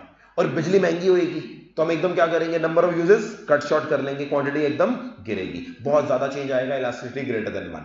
ऑन दी अदर हैंड कुछ चीजें ऐसी हैं जिनका एक ही यूज होता है, एक ही यूज है, तो उसका इलास्टिसिटी ग्रेटर देन 1 होगी या लेस देन 1 होगी? Less than 1। आगे बढ़ते हैं। टाइम पीरियड, मुझे बताओ, लंबा टाइम पीरियड मिले आपको, इलास्टिसिटी ज्यादा होगी या कम होगी? जितना लंबा समय होगा इलास्टिसिटी उतनी ज्यादा होगी। समझो कैसे? इमीडिएटली पेट्रोल का प्राइस 200 रुपए पार हो गया, आज के दिन में 100 रुपए चल रहा है ना, 200 रुपए चला गया, क्या इमीडिएटली आप अपनी पेट्रोल गाड़ी, पेट्रोल बाइक बदल दोगे? नहीं, आपको मजबूरी में पेट्रोल खरीदना पड़ेगा। तो शॉर्ट रन में पेट्रोल की डिमांड पे फर्क पड़ेगा, ज्यादा नहीं पड़ेगा। पेट्रोल क्या होगा? इनइलास्टिक। लॉन्ग रन में क्या करोगे बताओ? 200 रुपए का पेट्रोल डलवाते रहोगे? नहीं सर, हम गाड़ी बदल देंगे, हम अपनी बाइक बदल देंगे लॉन्ग रन के अंदर, तो लॉन्ग रन में पेट्रोल पे इंपैक्ट ज्यादा होगा। Elasticity is always greater in the long run, elasticity is always less in the short run. ठीक है जी, आगे बात करते हैं। नेक्स्ट पॉइंट हमारा क्या है? Consumer habits. कंज्यूमर हैबिट्स मतलब जो चीज आपकी आदत बन गई है, जिसके बिना आप रह नहीं सकते, वो इलास्टिक होगी या नहीं elastic? Inelastic. Best example cigarette. हर साल सरकार जीएसटी बढ़ा देती है, सिगरेट महंगी हो जाती है, फिर भी सिगरेट की कंजम्पशन पे ज्यादा फर्क पड़ता है? नहीं, क्योंकि जिस इंसान की आदत है, सिगरेट का प्राइस डबल भी कर दोगे वो अपनी क्वांटिटी को ज्यादा नहीं गिराएगा। ऑन दी अदर हैंड जो चीज आपकी आदत नहीं है, मिल जाए तो ठीक, ना मिले तो भी ठीक, उसको लेकर आप इलास्टिक हो गए, इलास्टिक हो गए? इलास्टिक हो गए। अगर प्राइस बढ़ेगा तो डिस्कार्ड कर देंगे, प्राइस गिरेगा तो खरीद लेंगे। बट जिस इंसान को आदत है वो उसको छोड़ नहीं सकता, वो उसको लेकर क्या होगा? इन इलास्टिक होगा। आगे बढ़ते हैं। Tide demand. टाइड डिमांड क्या होती है? जब किसी और प्रोडक्ट के साथ आप क्या हो? कॉम्प्लीमेंट्री। एग्जांपल, मैं बैटरी बनाता हूं, मैं एक ऐसी कंपनी हूं जो बैटरी बनाता हूं, मेरी बैटरी किसी भी गाड़ी में लग जाती है, तो बैटरी की डिमांड इंडिविजुअल है या टाइड है? टाइड। गाड़ियों की डिमांड बढ़ेगी तो मैं बैटरी का प्राइस बढ़ा भी दूं तो भी मेरी डिमांड बढ़ेगी। ऑन दी अदर हैंड गाड़ियों की डिमांड कम है, मैं प्राइस कम कर लूं तो भी फर्क नहीं पड़ेगा। टाइड डिमांड इनइलास्टिक होती है, जबकि जो डिमांड टाइड नहीं होती किसी चीज के साथ वो क्या होती है? इलास्टिक। टाइट डिमांड इसलिए इनइलास्टिक होती है क्योंकि वो सिर्फ अपने लिए डिमांड नहीं हो रही, वो किसी और चीज के लिए भी डिमांड हो रही है। ठीक है जी, आखिरी चीज क्या है? Price range. बहुत महंगी चीजें और बहुत सस्ती चीजें इनइलास्टिक होती हैं। कारण समझो, एक टॉफी है 50 पैसे की, मैंने यहां पर एग्जांपल एल्पेनलीबे वगैरह का दिया था, 50 पैसे की एल्पेनलीबे है, आपने बचपन में खाई, अब आपका बड़े साल बाद मन किया यार एल्पेनलीबे खाता हूं, आप दुकान पे गए, प्राइस 1 रुपया हो चुका था एल्पेनलीबे का, 50 पैसे की अभी भी 1 रुपए की होगी, 1 रुपए की, डबल प्राइस हो गया, 100% चेंज। आप कहोगे नहीं नहीं मैं तो अफोर्ड नहीं कर सकता, मैं नहीं खरीदूंगा, या खरीद लोगे? खरीद लोगे। ज्यादा 50 पैसे से 1 रुपए आने के बावजूद ज्यादा क्वांटिटी में फर्क नहीं पड़ेगा, क्योंकि वो इतना कम है कि 100% चेंज भी आ जाए फर्क नहीं होता है। अगला एग्जांपल लिया था माचिस का, माचिस 50 पैसे की थी, 1 रुपए की होगी, एक की 2 रुपए होगी, 2 रुपए की 4 होगी, या 5 रुपए की भी होगी वो शायद। देखा जाए माचिस का प्राइस बहुत ज्यादा बढ़ा है, बट माचिस की डिमांड में, मैच स्टिक की डिमांड में फर्क पड़ा है? नहीं। जो चीजें बहुत सस्ती होती हैं इनइलास्टिक होती हैं। बहुत महंगी की बात करते हैं, एक गाड़ी 2 करोड़ की है, 2 करोड़ 10 लाख की हो गई, फर्क पड़ा किसी को? नहीं। जो बंदा 2 करोड़ की गाड़ी खरीद सकता है, क्या वो 2 करोड़ 10 लाख की भी ले सकता है? यस। एक चीज 5 करोड़ की है, प्रॉपर्टी की बात कर रहा हूं, गुड़गांव के अंदर एक घर है 5 करोड़ का, वो घर 5 करोड़ की जगह 5 करोड़ 20 लाख का हो गया। जो बंदा 5 करोड़ खर्च करने को तैयार है, क्या उसको 5 करोड़ 20 लाख भी चलेंगे? यस, वो भी इनइलास्टिक है। मगर इलास्टिक क्या होता है? मिड रेंज वाली चीजें। BMW की गाड़ी में प्राइस में चेंज आए फर्क नहीं पड़ेगा। मारुति की गाड़ी 5 लाख की जगह 5.5 लाख की हो जाए, फर्क पड़ेगा? यस। मारुति की गाड़ी अगर 5 की 5.5 में फर्क होगा, तो यहां पर क्या लिखा है? Goods which are very high in price या वेरी लो इन प्राइस, उनका इनइलास्टिक डिमांड है। गुड्स जो मिड रेंज वाले हैं, उनकी डिमांड क्या होती है? इलास्टिक होती है। ठीक है जी, आगे बढ़ते हैं। चलिए, फिर how is price elasticity relevant? ये बड़ा सिंपल है। एक बिजनेस मैनेजर के लिए प्राइस इलास्टिसिटी जरूरी क्यों है? उसको पता लग जाएगा उसका अपने प्राइस पे कितना कंट्रोल है। अगर मेरा प्रोडक्ट बहुत ज्यादा इलास्टिक है, मतलब मैं डर डर के अपना प्राइस चेंज करूंगा। ऑन दी अदर हैंड मेरा प्राइस इनइलास्टिक है, मेरी डिमांड इनइलास्टिक है। जैसे सिगरेट बेचने वाले को पता है, गुटके बेचने वाले को पता है हमारा इनइलास्टिक डिमांड है, वो जब मर्जी प्राइस बढ़ाएंगे, उनकी डिमांड पे कोई फर्क नहीं पड़ेगा। इसलिए सिगरेट महंगी होती जाती है, मगर सिगरेट बनाने वाली जो कंपनी है आईटीसी, उसके प्रॉफिट्स में कोई फर्क नहीं पड़ता, क्योंकि आईटीसी जो प्रोडक्ट बनाता है वो क्या है? इनइलास्टिक। एशियन पेंट्स, उसने अपने प्राइस बढ़ाए, मगर एशियन पेंट्स के प्रॉफिट पे कोई फर्क नहीं पड़ा, क्योंकि एशियन पेंट जो पेंट बनाता है उसकी डिमांड क्या है? In elastic. ठीक है जी, आगे बढ़ते हैं। मूविंग ऑन, नेक्स्ट तरह की इलास्टिसिटी हमारी कौन सी है? Income elasticity. फॉर्मूला आप बोलेंगे बड़ा सिंपल है, प्राइस से बस चेंज करना है। फॉर्मूला क्या आ जाएगा? Percentage change in quantity divided by क्या कर दोगे? Percentage in income. Change in Q divided by change in P की जगह क्या आ जाएगा? Change in Y. और P0 डिवाइडेड बाय Q0 की जगह क्या आ जाएगा? Y0 divided by Q0। Clear है वाली चीज? फॉर्मूला तो हो गया। अच्छा, प्राइस इलास्टिसिटी का आंसर मैथमेटिकली हमेशा क्या आता था? नेगेटिव। इनकम इलास्टिसिटी का क्या आएगा? हमेशा पॉजिटिव नहीं, दोनों हो सकते हैं। इनकम इलास्टिसिटी का आंसर पॉजिटिव भी आ सकता है और नेगेटिव भी। मुझे बताओ पॉजिटिव का मतलब क्या हुआ? इनकम और क्वांटिटी में रिलेशनशिप पॉजिटिव है, और अगर नेगेटिव आया आंसर क्या हुआ? इनकम और क्वांटिटी डिमांडेड में रिलेशनशिप नेगेटिव है। तो मुझे बताओ पॉजिटिव अगर आया इसका मतलब गुड्स कौन से हैं? नॉर्मल। और नेगेटिव आया इसका मतलब गुड्स कौन से हैं? इंफीरियर या फिर गिवन, क्योंकि अभी मैंने बताया दोनों में रिलेशनशिप क्या होता है? सेम। ठीक है जी। पॉजिटिव का मतलब elasticity greater than zero, negative का मतलब इलास्टिसिटी लेस देन जीरो। अब ग्रेटर देन जीरो को बिना दो पार्ट्स में डिवाइड कर दिया। ग्रेटर देन जीरो है तो नॉर्मल, मगर ग्रेटर देन जीरो को दो पार्ट्स में डिवाइड कर दिया। Greater than zero but less than one, और दूसरी चीज क्या आ गई? Greater then one. Greater than zero less than one का मतलब क्या हुआ? सिंपल भाषा में समझते हैं। अगर मेरी इनकम 10% से बदली, मेरे प्रोडक्ट की डिमांड भी बढ़ी, क्योंकि ग्रेटर देन जीरो है ना, इसका मतलब इनकम के बढ़ने पे मेरे प्रोडक्ट की भी डिमांड बढ़ी, बट मेरे प्रोडक्ट की डिमांड सिर्फ 8% बढ़ी। Greater than zero but less than one. और ग्रेटर देन वन का मतलब क्या हुआ? इनकम 10% से बढ़ी, मेरे प्रोडक्ट की भी डिमांड बढ़ी, क्योंकि मैं पॉजिटिव हूं, मगर कितनी बढ़ी? 12% बढ़ी। तो इसका मतलब अब यहां पर दो कैटेगरी आ गई, greater than zero less than one, मतलब डिमांड बढ़ती है इनकम से बट प्रोपोर्शनेटली कम बढ़ती है। और ग्रेटर देन वन का मतलब क्या हुआ? डिमांड बढ़ती है और प्रोपोर्शनेटली ज्यादा बढ़ती है। अब जरा समझते हैं, दोनों ही नॉर्मल गुड्स। अब समझते हैं इस कैटेगरी में कौन आएंगे। इस कैटेगरी में आमतौर पे आएंगी नेसेसरीज। नेसेसरीज मतलब घर पे खाने पीने की चीजें। मुझे एक बात बताओ, आप अमीर हुए, 1 लाख से 1.5 लाख इनकम हो गई, कितनी इनकम बढ़ गई? 50%। क्या खाने पीने की चीजें घर में ज्यादा आएंगी? यस। एक्स्ट्रा स्नैक्स, चॉकलेट, ये वो आइसक्रीम वगैरह जो पहले अवॉइड करते थे, पैसा है तो ले लिया आपने, दुकान पे का ये भी ले ले, ये भी ले ले। बट पहले लाख में से 80,000 खर्च करते थे, मैं अब लाख का 2 लाख कर लेता हूं। अब क्या 1,60 खर्च कर दोगे खाने पीने पे, या कम करोगे? कम करोगे। खाने पीने की चीजें जो होती हैं, नेसेसिटीज जो होती हैं, इनकम बढ़ने पे बढ़ती हैं, बट परसेंटेज वाइज में ज्यादा बढ़ती हैं या कम बढ़ती हैं? कम।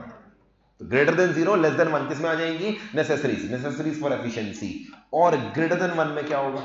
पहले लाख रुपए में आप खाने पीने पे 80 खर्च कर देते थे, 20,000 की ट्रिप्स मारते थे, अच्छे कपड़े खरीदते थे, अच्छे होटल में ठहर के आते थे, स्टेकेशन करके आते थे, 20,000 बचते थे। अब लाख का 2 लाख हो गया तो खाने पीने पे तो जरा सा बढ़ेगा, मेजर पैसा कहां जाएगा? सारा बताओ। सारा कंफर्ट्स और लग्जरीज। जब एक इंसान अमीर होता है, ऐसा नहीं कि वो खाना खाना ज्यादा शुरू हो जा कर देता है, हाँ वो खाना रेस्टोरेंट में खाना शुरू कर देता है। खाना इज नेसेसिटी, रेस्टोरेंट में खाना इज कंफर्ट एंड लग्जरी। तो आपकी कंफर्ट्स एंड लग्जरीज पे ज्यादा पैसा खर्च होगा, उनका प्रपोर्शन बढ़ेगा एज कंपेयर टू नेसेसरीज। यहां पर क्या आ जाएगी? Greater than one. तो 3 कैटेगरी आ गई। लेस देन जीरो है तो इंफीरियर, ग्रेटर देन जीरो है तो नॉर्मल। ग्रेटर देन जीरो में भी greater than zero less than one क्या हो गई? नेसेसरी, और ग्रेटर देन 1 क्या हो गई, कंफर्ट्स एंड लग्जरीज। एक केस हो सकता है एग्जैक्टली जीरो। एग्जैक्टली जीरो का मतलब क्या हुआ, इनकम बढ़े या इनकम कम हो, हम तो डिमांड सेम करेंगे। सोच के बताओ, इनकम अमीर हो या गरीब हो सेम डिमांड करेंगे, क्या आएगा इसके अंदर, नेसेसरीज फॉर लाइफ। सर अभी तो आपने नेसेसरीज को ग्रेटर देन 0 लेस देन 1 में रखा, वो थी नेसेसरीज फॉर एफिशिएंसी।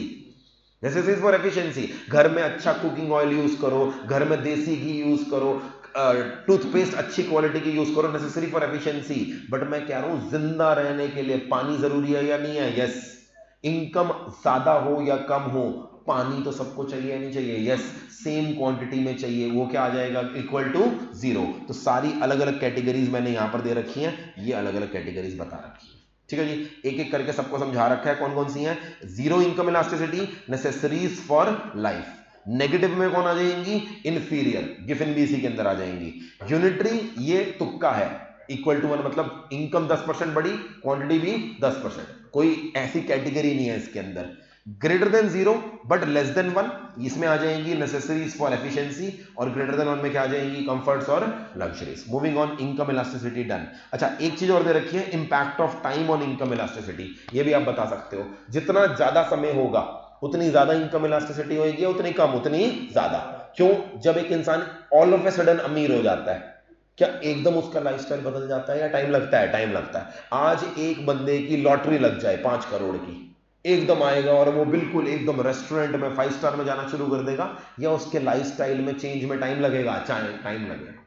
इसीलिए जितना ज्यादा समय दोगे इनकम इलास्टिसिटी उतनी ज्यादा होगी, जितना कम समय दोगे उतनी इनकम इलास्टिसिटी कम होगी। आगे बढ़ते हैं, इनकम इलास्टिसिटी किसी भी मैनेजर के लिए जरूरी क्यों है, बहुत ही सिंपल है। एक बिजनेस मैनेजर को पता होना चाहिए उसकी गुड्स नॉर्मल है या उसके गुड्स इंफीरियर है। क्यों, देश की जीडीपी बढ़ रही है, कहीं फालतू में खुश ना होता रहे वो। अब आपको पता लगा देश की जीडीपी बढ़ रही है, आपको खुशी हो रही है मेरे देश की जीडीपी बढ़ रही है, मगर आपके गुड्स इंफीरियर है, तो बताओ खुश होना चाहिए या दुखी होना चाहिए, दुखी। क्योंकि जैसे जैसे लोगों की इनकम बढ़ेगी तुम्हारी डिमांड बढ़ेगी, या डिस्कार्ड कर देंगे लोग, डिस्कार्ड कर देंगे। हाँ, तुम्हारे गुड्स अगर नॉर्मल गुड्स हैं अब खुश हो, देश की जीडीपी बढ़ रही है, बहुत अच्छी बात है। क्यों, क्योंकि जैसे जैसे लोग अमीर होंगे नॉर्मल गुड्स की क्वांटिटी बढ़ेगी। मूविंग ऑन, नेक्स्ट इलास्टिसिटी कौन सी है, क्रॉस। बताइए जल्दी से, percentage change in quantity demanded divided by percentage change in price. देखने में तो ये प्राइस इलास्टिसिटी जैसा है बट फर्क है। Percentage change in quantity demanded of x, percentage change in price of x और वाई दो अलग अलग प्रोडक्ट होंगे, अदरवाइज देखने में फॉर्मूला क्या होगा, सेम। यानी फॉर्मूला बनाओ, change in Q of X divided by change in price of Y multiplied by P0 of y divide by Q0 of x। इस तरह की इलास्टिसिटी को क्या बोलेंगे, क्रॉस। सोच समझ के जवाब देना। प्राइस इलास्टिसिटी नेगेटिव होती है लॉ ऑफ डिमांड की वजह से, इनकम इलास्टिसिटी नेगेटिव हो सकती है इंफीरियर में, पॉजिटिव हो सकती है नॉर्मल में। क्रॉस इलास्टिसिटी नेगेटिव आएगी पॉजिटिव आएगी, या दोनों हो सकती है, दोनों। अगर क्रॉस इलास्टिसिटी नेगेटिव आ रही है इसका मतलब रिलेशनशिप क्या है मेरा प्राइस के साथ, इनवर्स। और इनवर्स रिलेशनशिप किसके साथ होता है, कॉम्प्लीमेंट्री के साथ। और अगर क्रॉस इलास्टिसिटी क्या आ रही है, पॉजिटिव, तो इसका मतलब रिलेशनशिप क्या है, पॉजिटिव, और वो किसके साथ होती है, सब्स्टिट्यूट के साथ। तो अगर ग्रेटर देन 0 आंसर आ रहा है तो क्या है आंसर, हम सब्स्टिट्यूट, और लेस देन 0 आ रहा है आंसर हम क्या है, कॉम्प्लीमेंट्री। अच्छा, जितना ज्यादा, मान लो ग्रेटर देन 0 है, मेरा आपके साथ 1 आ रहा है +1, आपके साथ +2 आ रहा है, इसका मतलब दोनों सब्स्टिट्यूट हो आप मेरे, +1 भी सब्स्टिट्यूट है +2 भी।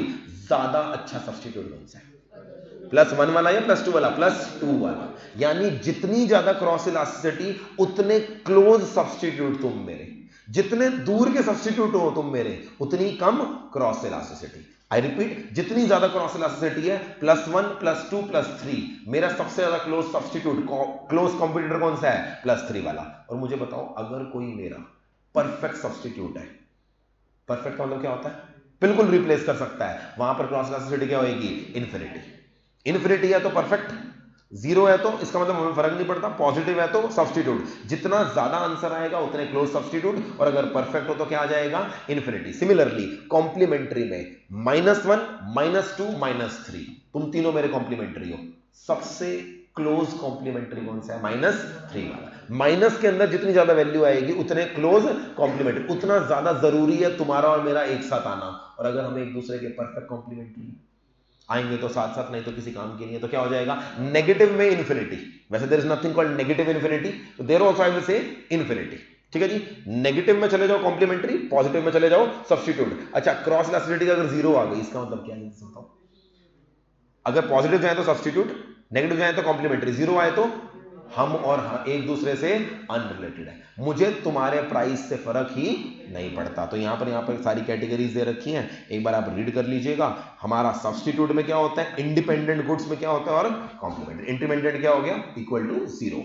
और यहाँ पर है ना सारी चीजें जो आपको बताई, परफेक्ट सब्स्टिट्यूट में क्या होगा, हाई वैल्यू में क्या होगा, वो सारी चीजें मैंने यहाँ टेबल में दे दी है ताकि एमसीक्यू में एक ही बार रीड कर लो। अगली चीज, एक बिजनेस मैनेजर को क्रॉस इलास्टिसिटी से क्या फर्क पड़ता है? फर्क पड़ता है, क्या फर्क पड़ता है? बीसीके में हमारा एक चैप्टर होता है बिजनेस एनवायरनमेंट, याद होगा ना, आप तो रिलेट कर पाओगे। बिजनेस एनवायरनमेंट में क्या बोलते हैं हम, हमें आसपास बिजनेस के क्या चल रहा है उसे समझना चाहिए। And one of the component of environment is competitor. हमें कॉम्पिटिटर को क्या करना चाहिए, एनालाइज। बट मुझे एक बात बताओ, कोई इंसान मेरा कॉम्पिटिटर है या नहीं है, ये पता करने के लिए मुझे क्या निकालनी पड़ेगी, क्रॉस इलास्टिसिटी। आज अगर रिलायंस ने कोई स्टेप लिया, वो मेरे पे अच्छा है या बुरा है, बिजनेस एनवायरनमेंट यही कहते हैं ना, एनालाइज करो। कैसे करूं, मुझे ये पता करना पड़ेगा रिलायंस के प्रोडक्ट की इलास्टिसिटी और मेरी इलास्टिसिटी अगर पॉजिटिव है तो इसका मतलब वो मेरा सब्स्टिट्यूट है, मेरे लिए अच्छी बात नहीं है। रिलायंस के प्रोडक्ट की इलास्टिसिटी और मेरे प्रोडक्ट की इलास्टिसिटी नेगेटिव है, इसका मतलब हम दोनों क्या है, कॉम्प्लीमेंट्री, अच्छी बात है, रिलायंस इस सेक्टर में आ रहा है। और अगर रिलायंस के प्रोडक्ट की इलास्टिसिटी और मेरी जीरो है तो रिलायंस जो मर्जी करे, मुझे फर्क। तो the reason is to analyze the business environment, you need to have a relationship with all the other products to check उनका इम्पैक्ट तुम्हारे पे क्या पड़ेगा। एंड लास्ट तरह की इलास्टिसिटी क्या है, एडवर्टाइजमेंट इलास्टिसिटी। फॉर्मूला बोलिए जल्दी से, फॉर्मूला बोलो ना, percentage change in quantity demanded divide by percentage change in advertisement expenditure, यानी change in Q divide by change in A stands for advertisement, into A zero मतलब क्या हुआ, initial advertisement expenditure divided by Q zero. आर भी clear यहां पर? अच्छा, advertisement elasticity, अभी तक बातें चल रही थी, प्राइस इलास्टिसिटी हमेशा क्या होती है, नेगेटिव। इनकम नेगेटिव भी हो सकती है और पॉजिटिव, क्रॉस इलास्टिसिटी नेगेटिव भी हो सकती है और पॉजिटिव। एडवर्टाइजमेंट इलास्टिसिटी आमतौर पे क्या नेगेटिव होगी, नेगेटिव मतलब क्या हुआ, मैंने ऐड करी और मेरी क्वांटिटी डिमांडेड बढ़ने की जगह क्या हो गई, कम हो गई। मैं ऐड करके लोगों को कह रहा हूं मेरा प्रोडक्ट बहुत अच्छा है, बहुत अच्छा है, और लोग कह रहे हैं तूने ऐड करी इसलिए अब हम नहीं खरीदेंगे तेरे को, ऐसा होता है नहीं।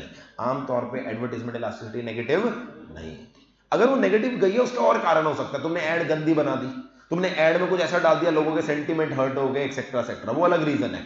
मगर आमतौर पे ऐड करने से क्वांटिटी गिरेगी ऐसा नहीं होता। यानी एडवर्टाइजमेंट इलास्टिसिटी या तो जीरो हो सकती है या क्या हो सकती है, पॉजिटिव। एडवर्टाइजमेंट इलास्टिसिटी जीरो है, इसका मतलब क्या है, हमारे प्रोडक्ट पे ऐड का फर्क नहीं पड़ता, लोगों ने खरीदना ही है उतना ही खरीदना है, ऐड का फर्क नहीं पड़ता। Example, election commission of India अभी इलेक्शंस करवाने के लिए, लोकसभा इलेक्शंस कराने के लिए ईवीएम मशीन खरीदेगा। ईवीएम मशीन कोई कंपनी बनाती होगी क्या, कभी टीवी पे ऐड देखी है उसकी, नहीं। क्यों नहीं करती वो ऐड, क्योंकि उसको पता है ऐड करने से कोई फायदा नहीं है। एडवर्टाइजमेंट इलास्टिसिटी उसकी कितनी है, जीरो है। अच्छा, एडवर्टाइजमेंट इलास्टिसिटी पॉजिटिव मतलब मैं एडवर्टाइजमेंट पे पैसा खर्च करूंगा तो मेरी क्वांटिटी डिमांडेड बढ़ेगी। मगर यहां पर भी दो केस बना दिए, greater than zero, less than one, और ग्रेटर देन वन। जल्दी से बताओ, greater than zero, less than one का मतलब क्या हुआ, मैं ऐड पे 10% खर्चा करूंगा, क्वांटिटी डिमांडेड बढ़ेगी, बट 10% या 10% से कम, 10% से कम। इसका मतलब मेरा एड कैंपेन इनएफिशिएंट है। इनएफिशिएंट मतलब एड पे 10% एक्स्ट्रा खर्चा किया, क्वांटिटी डिमांडेड सिर्फ 5% बढ़ी, मैं एड में वो चीज नहीं दिखा पा रहा जो कस्टमर को पसंद आ रही है, मेरा एड कैंपेन इनएफिशिएंट है। ऑन दी अदर हैंड, अगर मेरी एडवर्टाइजमेंट इलास्टिसिटी ग्रेटर देन 1 है, इसका मतलब ये हुआ मैंने एड का खर्चा बढ़ाया 10% और उधर से क्वांटिटी डिमांडेड कितनी बढ़ गई, 15%। यानी मेरा ऐड बहुत ही बढ़िया जा रहा है, सटीक जगह पे ऐड जा रहा है, लोगों को ऐड पसंद आ रहा है। क्लियर है वाली चीज?